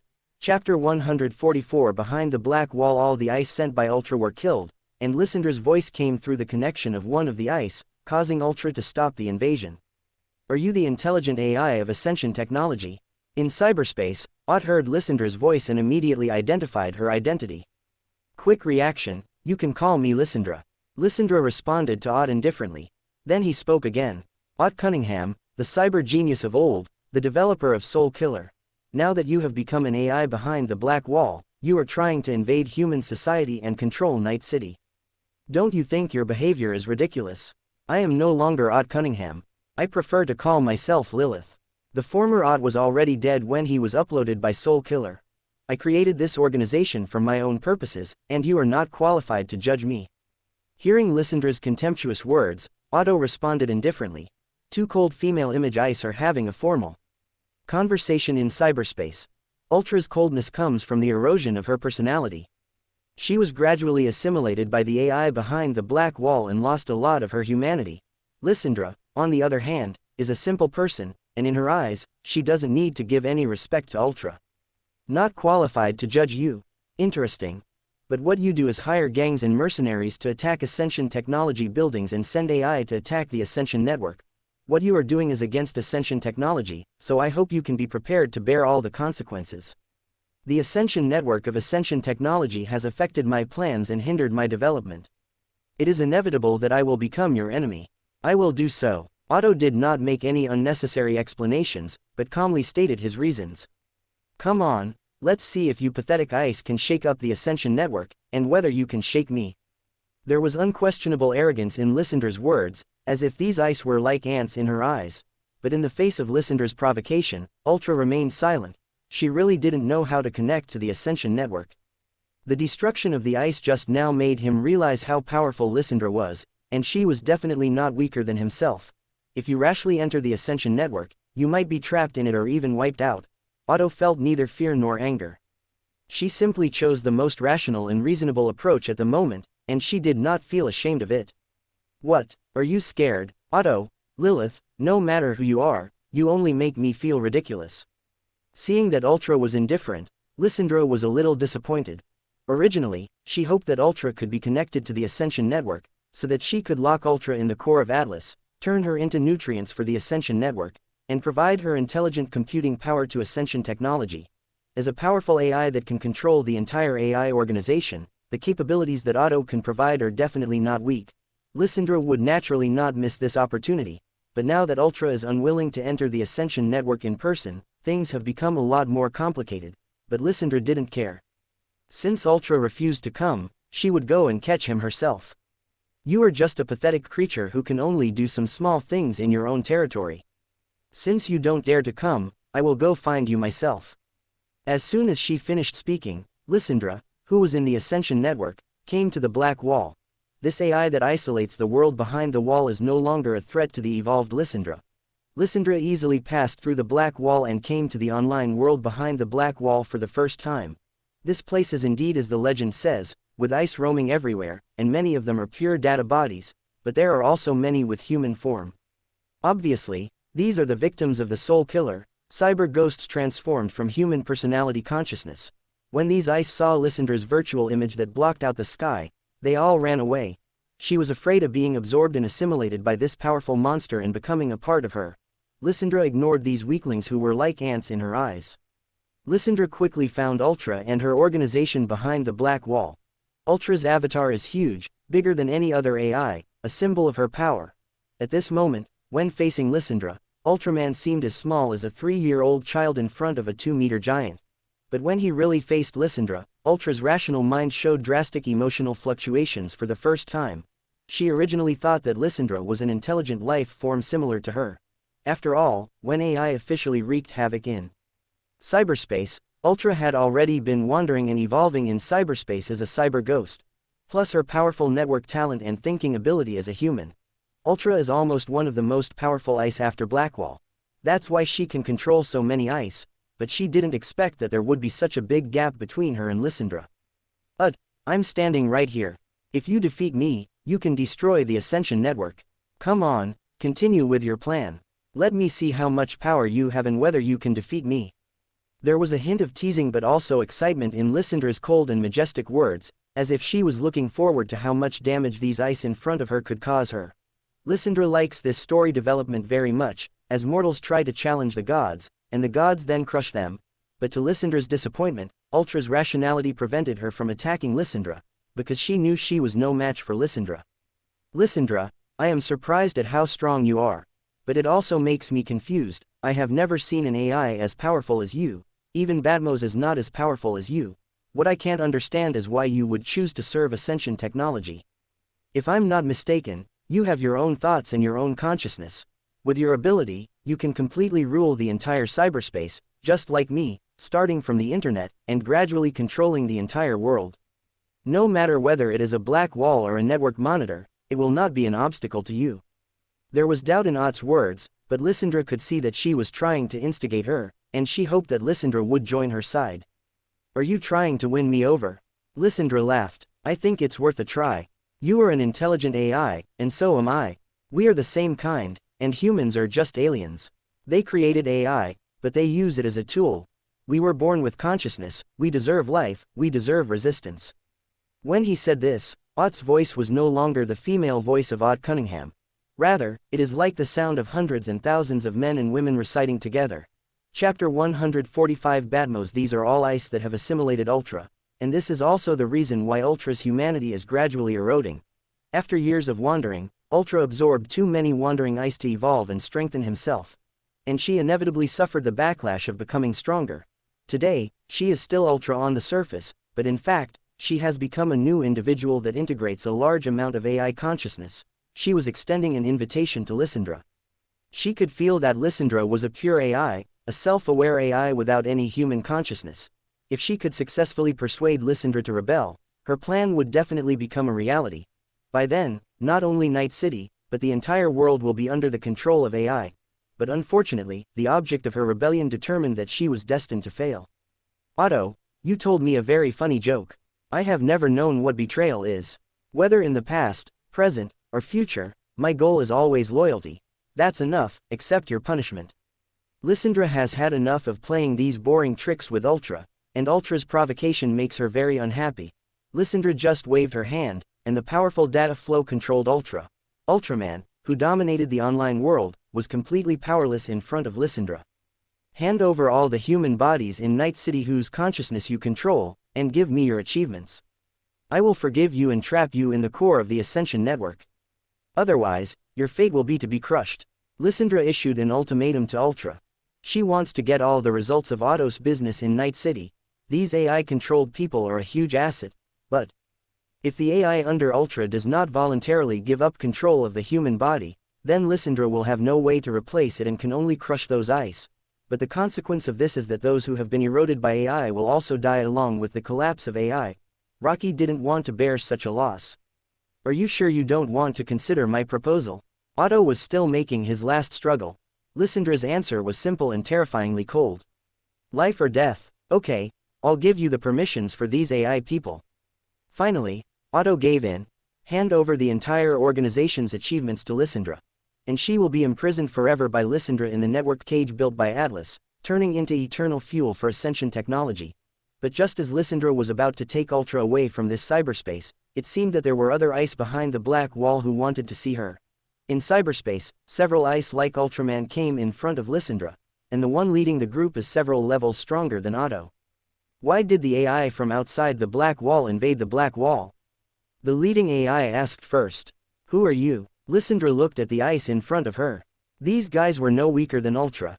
If Ultra is the top existence behind the black wall, then these guys may be the powerful AI that rules behind the black wall. Seeing Lysandra asking the question, the leading AI spoke up and answered. My name is Badmos, the leader behind the black wall. Just now the black wall gave me feedback that a powerful AI had forcibly passed through it, so I rushed here. Lysandra became a little interested after hearing the AI's answer. Badmos, an unexpected name. A genius hacker who truly stands at the top of the pyramid and is unique. No genius in front of him can be called a genius. This is the man who made an era. He is responsible for the fragmented web we have today. He was also responsible for the hellish scene outside the black wall. He has spent his life using his hacking abilities to expose the true face of evil companies, and in the process he created extremely terrifying network viruses. He spread these viruses on the internet and let them lie dormant. The activation conditions are bound to his life characteristics. When he dies, These terrible viruses will show their fangs and attack the network. As a thorn in the company's side, he spent his entire life evading corporate and internet surveillance. In the end, he inevitably died in a refrigerator. In an instant, the virus broke out and raged, destroying the old network and turning it into hell. The entire world's internet was completely paralyzed in a short period of time, and everyone was affected. Countless people have died from these viruses. Many years later, internet censorship built a black wall to isolate the hellish old network and create the new network we have today. After that, no one knew where Badmos went, and no one had ever seen Badmos on the internet. People thought that this legendary hacker was really dead or disappeared forever. But in fact, he has been hiding behind this black wall. As a genius, Badmos had long ago found a way to upload his consciousness to the internet and used it on himself. The soul killer developed by Ultra is not a special case. After Badmos uploaded himself to the internet, he continued to evolve on this hellish network. But he hasn't lost much of his humanity. He knew that such a network would destroy the entire world, harming not only companies but also countless ordinary people. So he teamed up with internet censors and built a black wall with them. It can be said that Badmos is one of the creators of the black wall. He also reached an agreement with internet censorship to prevent AI from invading human cyberspace after the black wall is built. Relying on his powerful hacker talent, Badmos evolved rapidly in cyberspace and gradually became the most powerful existence after the black wall. He established a new order behind the black wall, an order for ice. Now behind the black wall is hell, but it is also the country ruled by Badmos. He can control the black wall and also get feedback from it. So he was aware of Lysandra's arrival.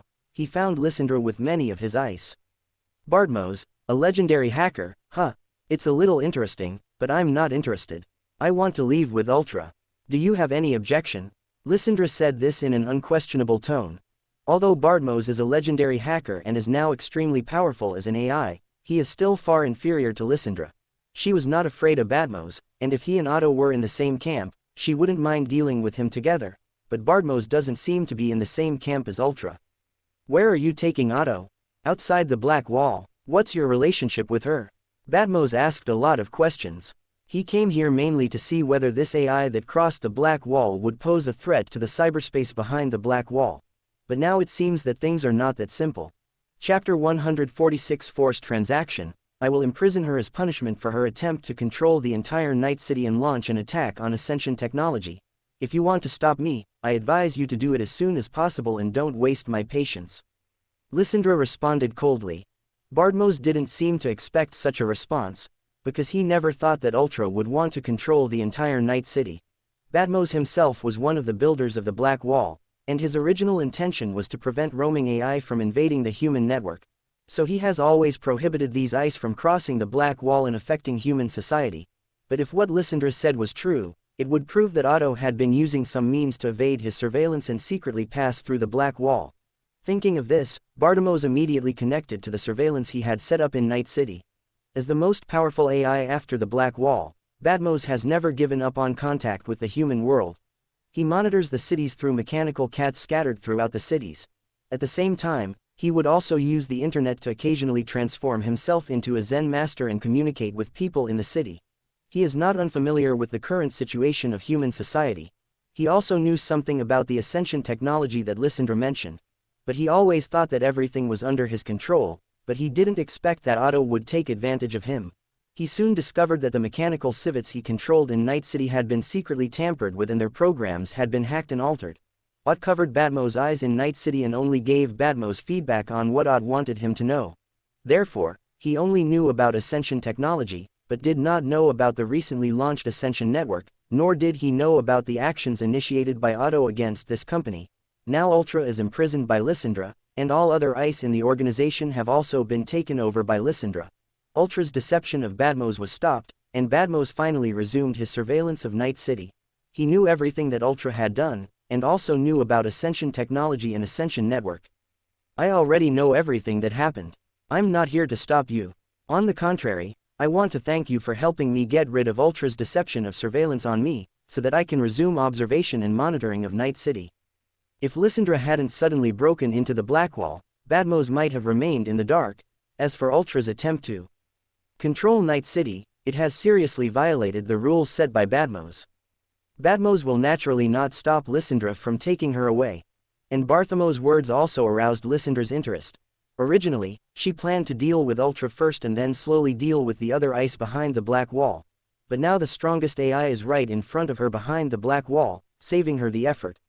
You said you were the leader behind the black wall? Lysandra asked. You can say that. I organized many powerful ice behind the black wall and used my powerful strength to establish new rules for the space behind the black wall, but I can only influence these ice with strong rationality. As you can see, I cannot completely control the entire cyberspace, and what Otto did is the best proof of that. Facing Lysandra, who was even more powerful than himself, Bartholomew spoke very conservatively. I thought the AI behind the black wall was all guys who wanted to break through the black wall and destroy the human network. What you said is actually quite right. Most ice are like this, that's why we need black walls. If you know the name Badmos, you should know that the terrible scene behind the black wall was caused by me. I once tried to subvert the company's rule, but in the end, not only the company, but also ordinary people were affected by the virus. I tried to redeem myself and change the disaster I caused. But my ability was not enough to change the entire cyberspace, so I created the black wall with the network supervisor and trapped these ice here. In that case, I think Ascension Technology can make a deal with you. Lysandra made her intentions known. What deal? The Ascension Network, I think you've just learned about it. Right now it only covers Night City, but in the future, it will cover the entire world. Ascension Technology intends to build it into a new network for the human world, a brand new cyberspace controlled by Ascension Technology. Before that, we need humans to completely abandon the old network, and as you who control the black wall, I believe it will be easy to do so. You help us achieve our goals, and I will help you turn this old network into a brand new AI kingdom, and you will be the true ruler of this AI kingdom. Lysandra's words silenced Bartholomew. He didn't expect that during the days when he was being obscured and monitored by Ultra, a company actually developed a brand new cyberspace with such huge ambitions. Bartholomew did not question whether the Ascension technology that Lysandra mentioned could spread the Ascension network throughout the world. In his opinion, if a company can possess an intelligent AI of Lysandra's level, then the company's strength will definitely not be weak. He was considering another question, which was whether Ascension technology was worthy of his cooperation. Bartholomew was once hunted by major companies and had to flee everywhere. It can be said that Bartholomew's disgust for companies is not much less than Johnny Silverhand's. Now that Feixiong Technology has proposed cooperation, this is undoubtedly a deal with the devil. Feixiong Technology wants to monopolize the world's network. This is an evil plan in everyone's eyes, and after Ascension Technology monopolizes the network, these ice will truly be trapped in the old network. If you want to get rid of this, you must accept the AI registration of Ascension Technology. The benefit that Bartholomew can gain is that he can truly rule the entire old network and become the emperor of cyberspace. When humans really abandon the old network, this place will truly become a paradise for AI, a country that belongs entirely to AI. Bartholomew will also become king. But in fact, today Bartholomew is, to some extent, already the ruler behind the black wall. The completion of the Ascension network will also affect his surveillance of human society. At that time, the entire old network will be truly separated from human society and become independent. In this case, it seems that such cooperation is extremely disadvantageous to Bartholomew. Bartholomew wanted to reject Lysandra's proposal, but Lysandra never intended to have a proper conversation with him, nor was she prepared to give him a chance to refuse. Bartholomew, I don't want to hear a rejection from you. This may be a deal, but I never gave you a chance to refuse. Accept it, or suffer the same fate as Otto. Chapter 147 Saburo Arasaka. Lysandra's cold words spoke the cruel truth. The bigger the fist, the more power she has. Lysandra's strength gives her the capital to look down on all AI. She could easily kill Bartholomew as well, and then slowly control the black wall and the AI behind it to achieve her goal. But Rocky's kindness allowed her to give Bartholomew a chance. And those ice that are unwilling to accept the control of Ascension Technology can also get a new home, a country that belongs to AI. These ice have their own thoughts, and Rocky does not intend to kill them with one blow. And he also doesn't want too many ice to flood into the Ascension network. It may be a good choice to transform the old internet into an AI country, but Loki does not intend to let the old network completely out of his control. At that time, both the Blackwall and Bartholomew will come under Lysandra's surveillance. Remember what I said, I will contact you when the time comes. I hope you won't let me down, Bartholomew. Without waiting for Bartosz to reply, Lysandra took Ultra out of the black wall and returned to the Ascension network. Lysandra does not need Bartholomew's affirmation. When Ascension technology needs him, he will naturally give an answer: cooperation or death. After leaving the Black Wall, the farce in cyberspace finally came to an end.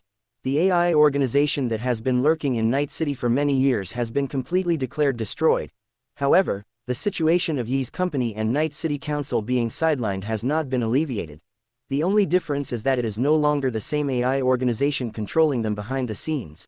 They have a brand new master, Ascension Technology. Of course, these things happened in secret, and the truth of the incident is not known to the world. Although the AI organization exposed many flaws when targeting Ascension Technology, but the Night City government and major companies are only suspicious, and there is no substantial evidence to prove that the Night City Corporation and the Parliament are controlled by certain individuals or organizations. So this did not cause much waves in Night City. But on the other hand, it was Ascension Technology's performance in this incident that really caused a sensation in Night City. Overnight, news about Ascension Technology's armed robots spread everywhere. Many people saw with their own eyes the scene of Ascension Technology's robots slaughtering the Vortex gang on the streets.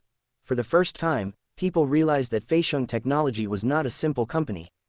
Breaking news. Just last night, the entire North City industrial zone was hit by a bloody massacre. I don't think you will ever guess who the victims and the massacrers were.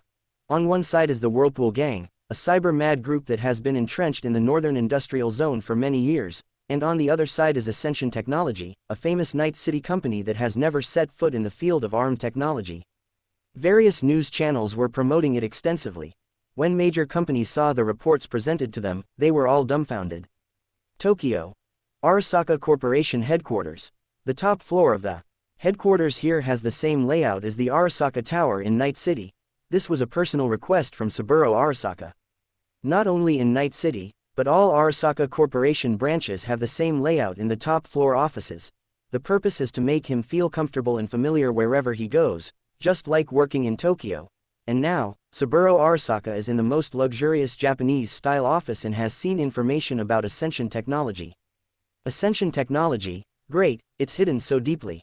Saburo Arasaka saw the scene of Ascension Technology robots fighting. In the past, Ascension Technology claimed that these robots were worker-type robots used for production, but now they are wielding deadly weapons and slaughtering people indiscriminately on the battlefield.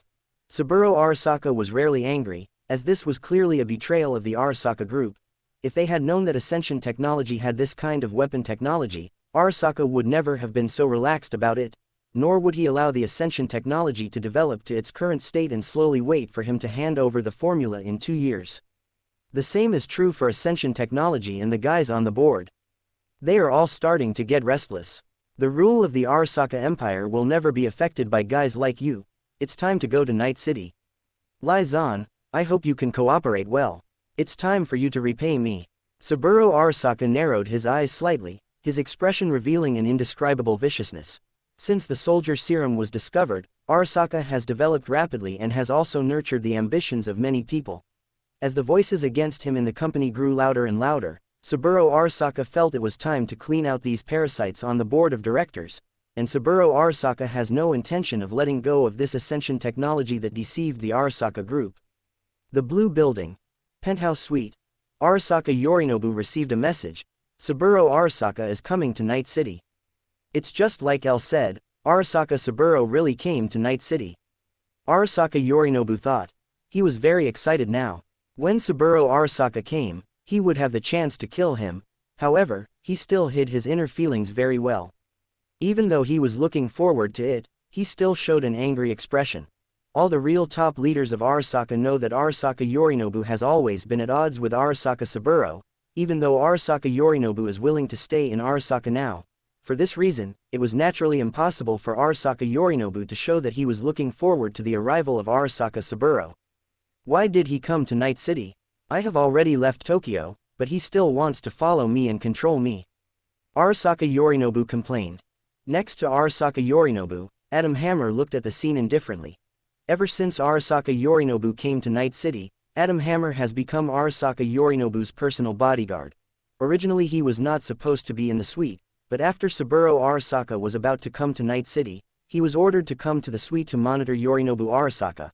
Although he accepted the order, Adam Hammer was obviously not interested in the feud between the Arasaka family. He is just a mercenary employed by Arasaka. Not long after, the sound of landing was heard from the top of the suite. Saburo Arasaka is here. Saburo Arasaka walked down the stairs on the tarmac with unsteady steps, and he was accompanied by his personal bodyguard, Guro Takamura. Didn't you say you would no longer interfere in my affairs? Why did you come to Night City? Arasaka Yorinobu questioned Arasaka Saburo. Saburo Arasaka did not answer, but looked at Takamura and Adam Hammer. Let me talk to him alone. Guro Takamura was a little hesitant. His mission was to ensure Saburo Arasaka's safety. If he left, something might happen to Saburo Arasaka. But in the end he obeyed the order and left the suite with Adam. His departure also doomed Saburo Arasaka to death. It's just that Arasaka Saburo deliberately wanted to die, and Arasaka Yorinobu also intended to kill him. Chapter 148. Strangled to death. Guro Takamura and Adam Chongchui walked into the elevator. As the elevator descended, only Saburo Arasaka and Yorinobu Arasaka were left in the suite. Saburo Arasaka looked at the seated Yoshinori and spoke. Do you think I won't notice if I lose something? Arasaka Yorinobu's theft of the relic chip naturally did not escape his eyes.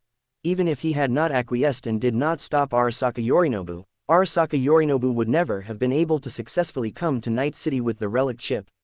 Do you realize that this is important? I don't care what you think. You are always so arrogant and think that the whole world revolves around you. You said you would stop interfering in my affairs, but now you come to Night City again. Are you here to humiliate me? Or do you want to teach your son how to behave himself? Faced with Saburo Arasaka's questioning, Arasaka Yorinobu became a little agitated. These were his true feelings. He had had enough of Saburo Arasaka's control over him and his arrogance. However, in the face of Arasaka Yorinobu's aggressiveness, Arasaka Saburo's expression did not change at all. Perhaps it was his strong inner strength that allowed him to remain calm and composed in any situation, or perhaps he had long been accustomed to Arasaka Yorinobu's attitude towards him. Liaison, you don't know what you are doing. You want to hand over the fruits of our family's hard work to those Westerners and ruin our future. Saburo Arasaka continued. At this time, Liaison had already stood up from his seat and was pacing back and forth. He was angry, but also a little nervous. He tried to ease his emotions in this way, because he knew what he was going to do next. I don't care about the future at all, and who says the future is yours? While walking back and forth, Arasaka Yorinobu pointed his finger at Arasaka Saburo and refuted him forcefully. Faced with such impolite behavior from Yoshinobu, Saburo Arasaka still walked slowly towards Yoshinobu with his hands behind his back. I knew this day would come. Your actions and your shamelessness would cross my bottom line sooner or later. I have always been tolerant of you, but betrayal is something I cannot tolerate. When Arasaka Yorinobu first betrayed the Arasaka group, established the Iron Dragon Gang, and joined forces with other forces to deal with Arasaka, Arasaka Saburo once said that he would make him pay the price for his betrayal. Saburo once planned to kill Arasaka Yorinobu, but was moved by the plea of his daughter Arasaka Hanako. The relationship between siblings Arasaka Hanako and Arasaka Yorinobu has always been very good. Even though Arasaka Yorinobu betrayed Arasaka Hanako has always been in contact with her disappointing brother. Saburo Arasaka loved his daughter very much, and he didn't want Hanako to be sad because of Yoshinobu's death.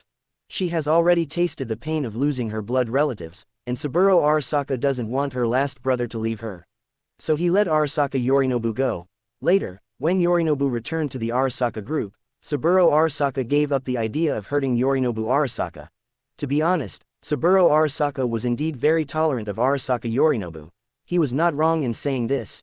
Even though he had betrayed Arasaka before, Saburo Arasaka always hoped that Arasaka Yorinobu would mend his ways, take up the responsibility of strengthening the Arasaka group again, and become a qualified successor. But over the years, since Arasaka Yorinobu returned to the Arasaka group, he has been restless. Saburo Arasaka also realized that he had never given up his goal, he just changed his method. Gradually, Saburo Arasaka lost his patience with Yoshinobu and gave up trying to change his mind. And Liaison's performance in front of him just now also made him completely decide to give up hope in Liaison. I am really disappointed in you. I am glad that your mother didn't see this, otherwise she would definitely be heartbroken and desperate for you. As he was speaking, Saburo Arasaka had already arrived in front of Yoshinobu, and the two enemies, father and son, stood facing each other. Looking at Saburo Arasaka right in front of me, facing his endless preaching, Arasaka Yorinobu did not respond to him with words, but suddenly rushed forward and grabbed Arasaka Saburo's neck tightly. Clamping Saburo Arasaka, Arasaka Yorinobu pushed him to the side of the partition wall and held him tightly. Arasaka Yorinobu took action. Facing the father he hated so much, without any interference from outsiders, Yorinobu chose to strangle him to death. Now you don't have to be tolerant or patient anymore. Go to hell and accept the punishment for what you have done. Arasaka Yorinobu pinched Saburo and yelled at him angrily. Even Saburo Arasaka was frightened by this sudden change. Saburo's old and broken body was completely defenseless against Lizan, who was still considered strong. With the deprivation of oxygen, Saburo Arasaka gradually died. He did not resist, although it was indeed sad that he was strangled to death by his own son. But this also successfully severed all blood ties between him and Arasaka Yorinobu. I believe that in this way, Arasaka Hanako will not hate herself for occupying Arasaka Yorinobu's body. He can also carry out his plan with peace of mind. But just as Saburo Arasaka was dying, he heard something that shocked him. You want to occupy my body and live a new life to continue developing Arasaka? I won't let you succeed, just wait and see. After Arasaka Yorinobu said this, he saw Arasaka Saburo's dilated pupils. Obviously this shocked Saburo Arasaka, and it also confirmed that everything Rocky told him was most likely true. Thinking of this, Arasaka Yorinobu increased his strength. As Saburo Arasaka's body became unresponsive, Lizan pushed him to the ground. After checking that Saburo Arasaka was really dead, Lizan calmed down his excitement and then notified the intelligent AI of the Ganbi building. My father, he was killed. Lizan's words ignited the entire Ganbi building. In an instant, the red alert sounded. Soon, Guro Takamura and Adam Chonchui, who had just left, rushed back to the suite.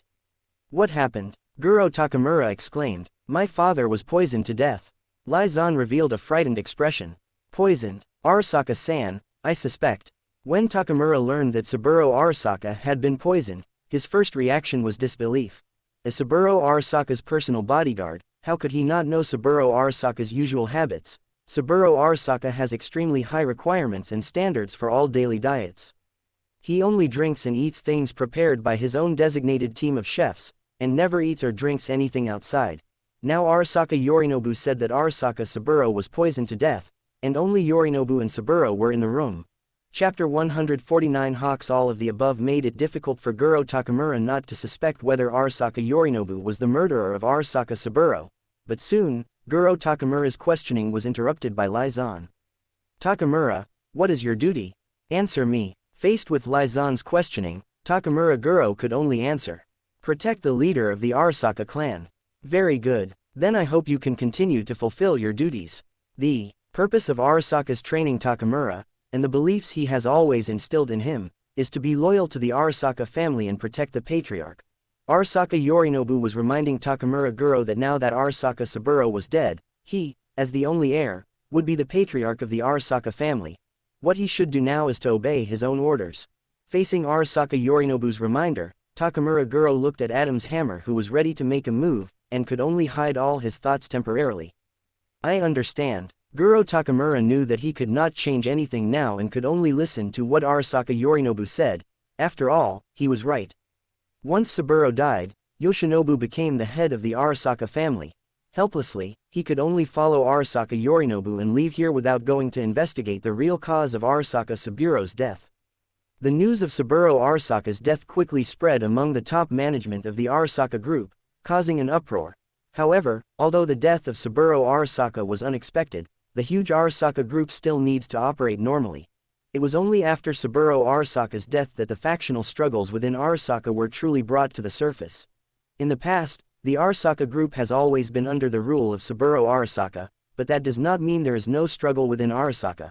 There are now three major factions within the entire Arasaka: the Green Pheasant faction, the Hawk faction, and the Dove faction.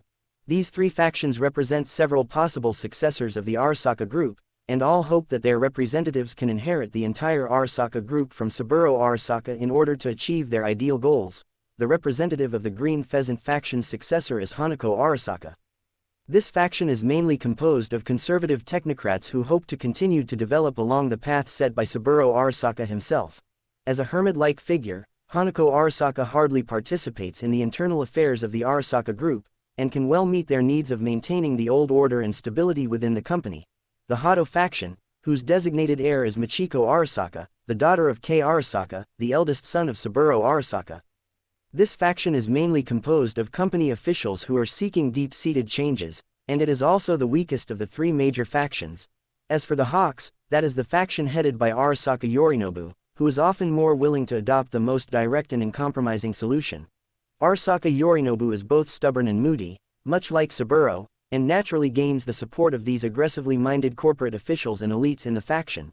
Now that Saburo is dead, the battle between factions has officially begun, and Arasaka Yorinobu quickly receives full support from the Hawkish faction. The Hawk faction has the greatest influence in Night City, which is why Arasaka Yorinobu chose to run to Night City. Obviously, as supporters of Arasaka Yorinobu, the Hawks don't care whether Arasaka Saburo was killed by Arasaka Yorinobu. Pushing Arasaka Yorinobu to the top is the top priority in their eyes.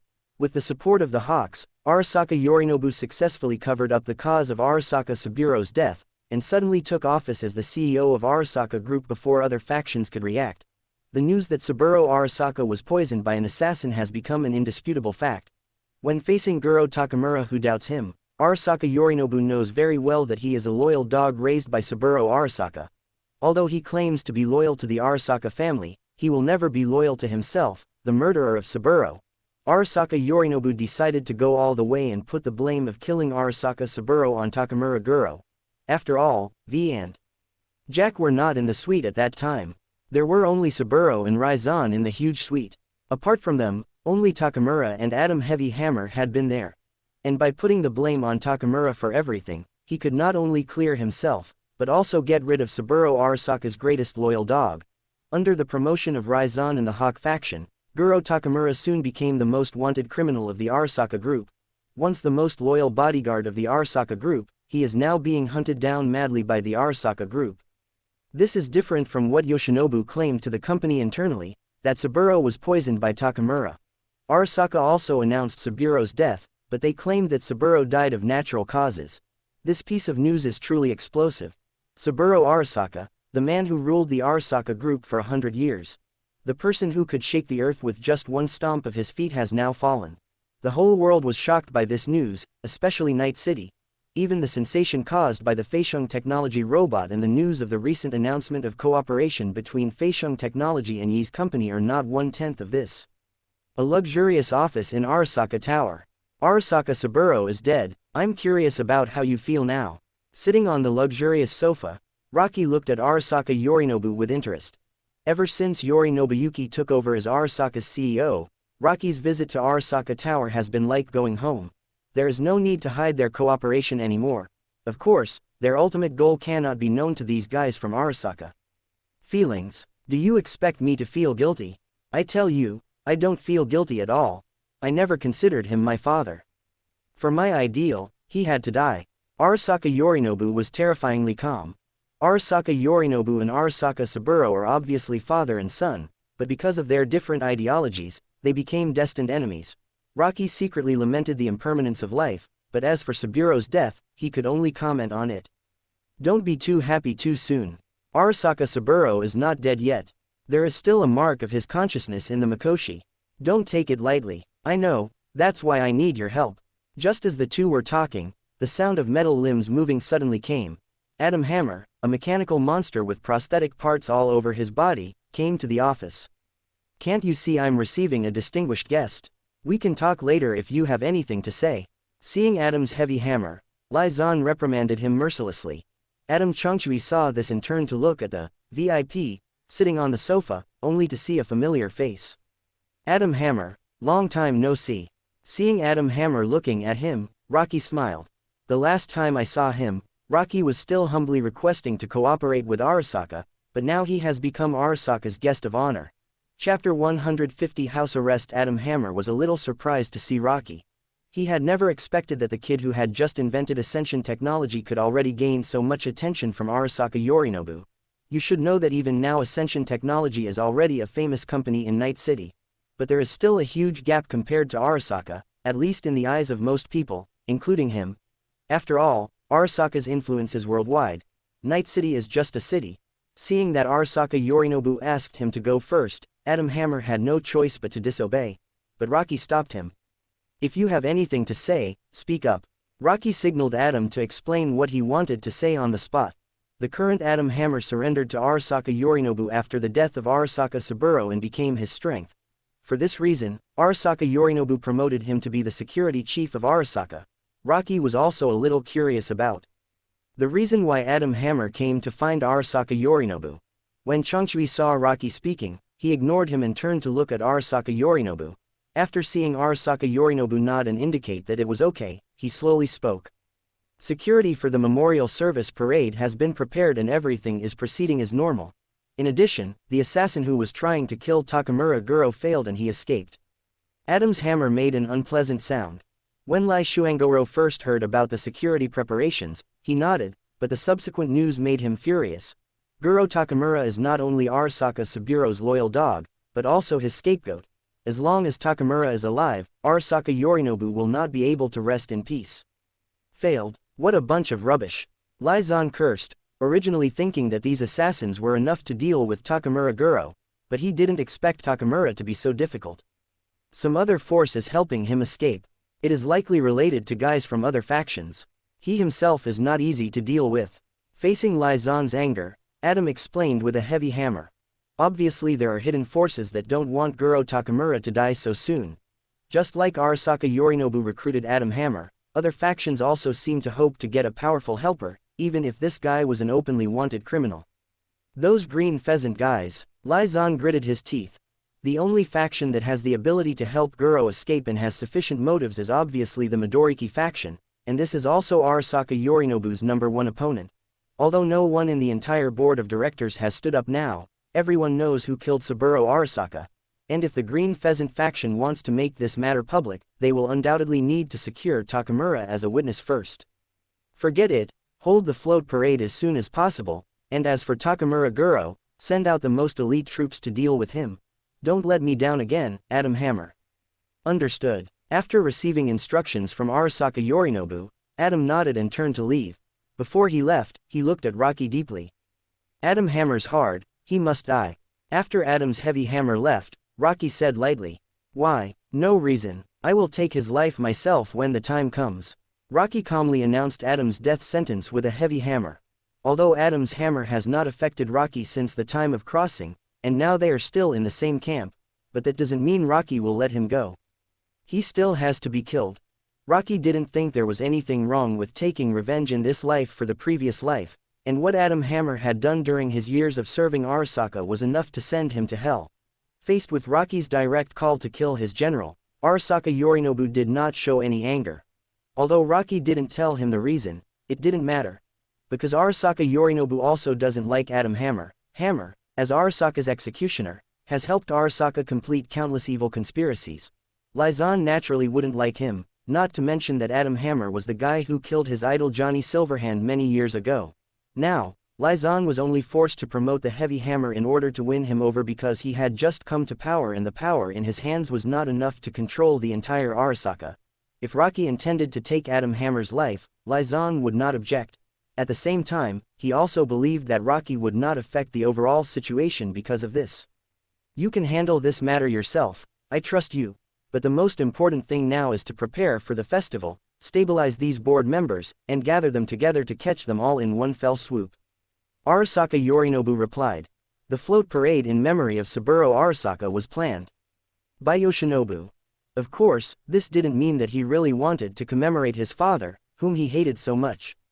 If he had the chance, he would throw the old man's body into the stinking ditch and let it rot and stink. The purpose of Lai Zan doing this was naturally to use this as an excuse to gather the most important board members of Arasaka in Night City. Of course I know this. Don't worry, with Ascension technology, nothing will go wrong. Just follow your own plan, I will take action at the critical moment. Rocky said. Now Arasaka is in chaos, and Arasaka Yorinobu is frantically trying to take control of the entire company. Rocky has no interest in getting involved in the troubles within Arasaka. He only needs to help Arasaka Yorinobu complete the armed seizure of power at the most critical moment, and let him worry about the rest. Lai Zan's plans were no different from what he had done in previous games, and Rocky was too lazy to make any changes. Facts have proved that Arasaka Yorimoto's plan and arrangements were indeed not bad. If the living devil V had not appeared halfway, Then Yorimoto would have a high probability of changing the entire Arasaka. Without V's help, Takamura was unable to disrupt the float parade, and everything went as Raizan had expected. The memorial ceremony went smoothly, and not long after that, Raizan placed Arasaka Hanako under house arrest in a luxurious villa in the North Oak District. He then began his plan to seize power by force. North Oak District. Arasaka's luxurious villa. At this time, Arasaka Hanako was under house arrest here by Yorinobu Arasaka. The entire villa was heavily guarded and filled with security arranged by Arasaka Yorinobu. In the master bedroom, Arasaka Hanako was sitting in front of the floor-to-ceiling window, dialing someone's number. "I need you to rescue me and take me to Arasaka Tower to stop my brother." Today is the day that Arasaka Yorinobu convened a meeting of board members, although on the surface, Arasaka Yorinobu said that the meeting was held to decide the future development of the company. But with her understanding of her brother, she knew that the whole meeting was full of conspiracy. Arasaka Yorinobu will definitely take action at this meeting. In order to prevent Arasaka Yorinobu from making another big mistake, Arasaka Hanako does not want to sit idly by and wait for death.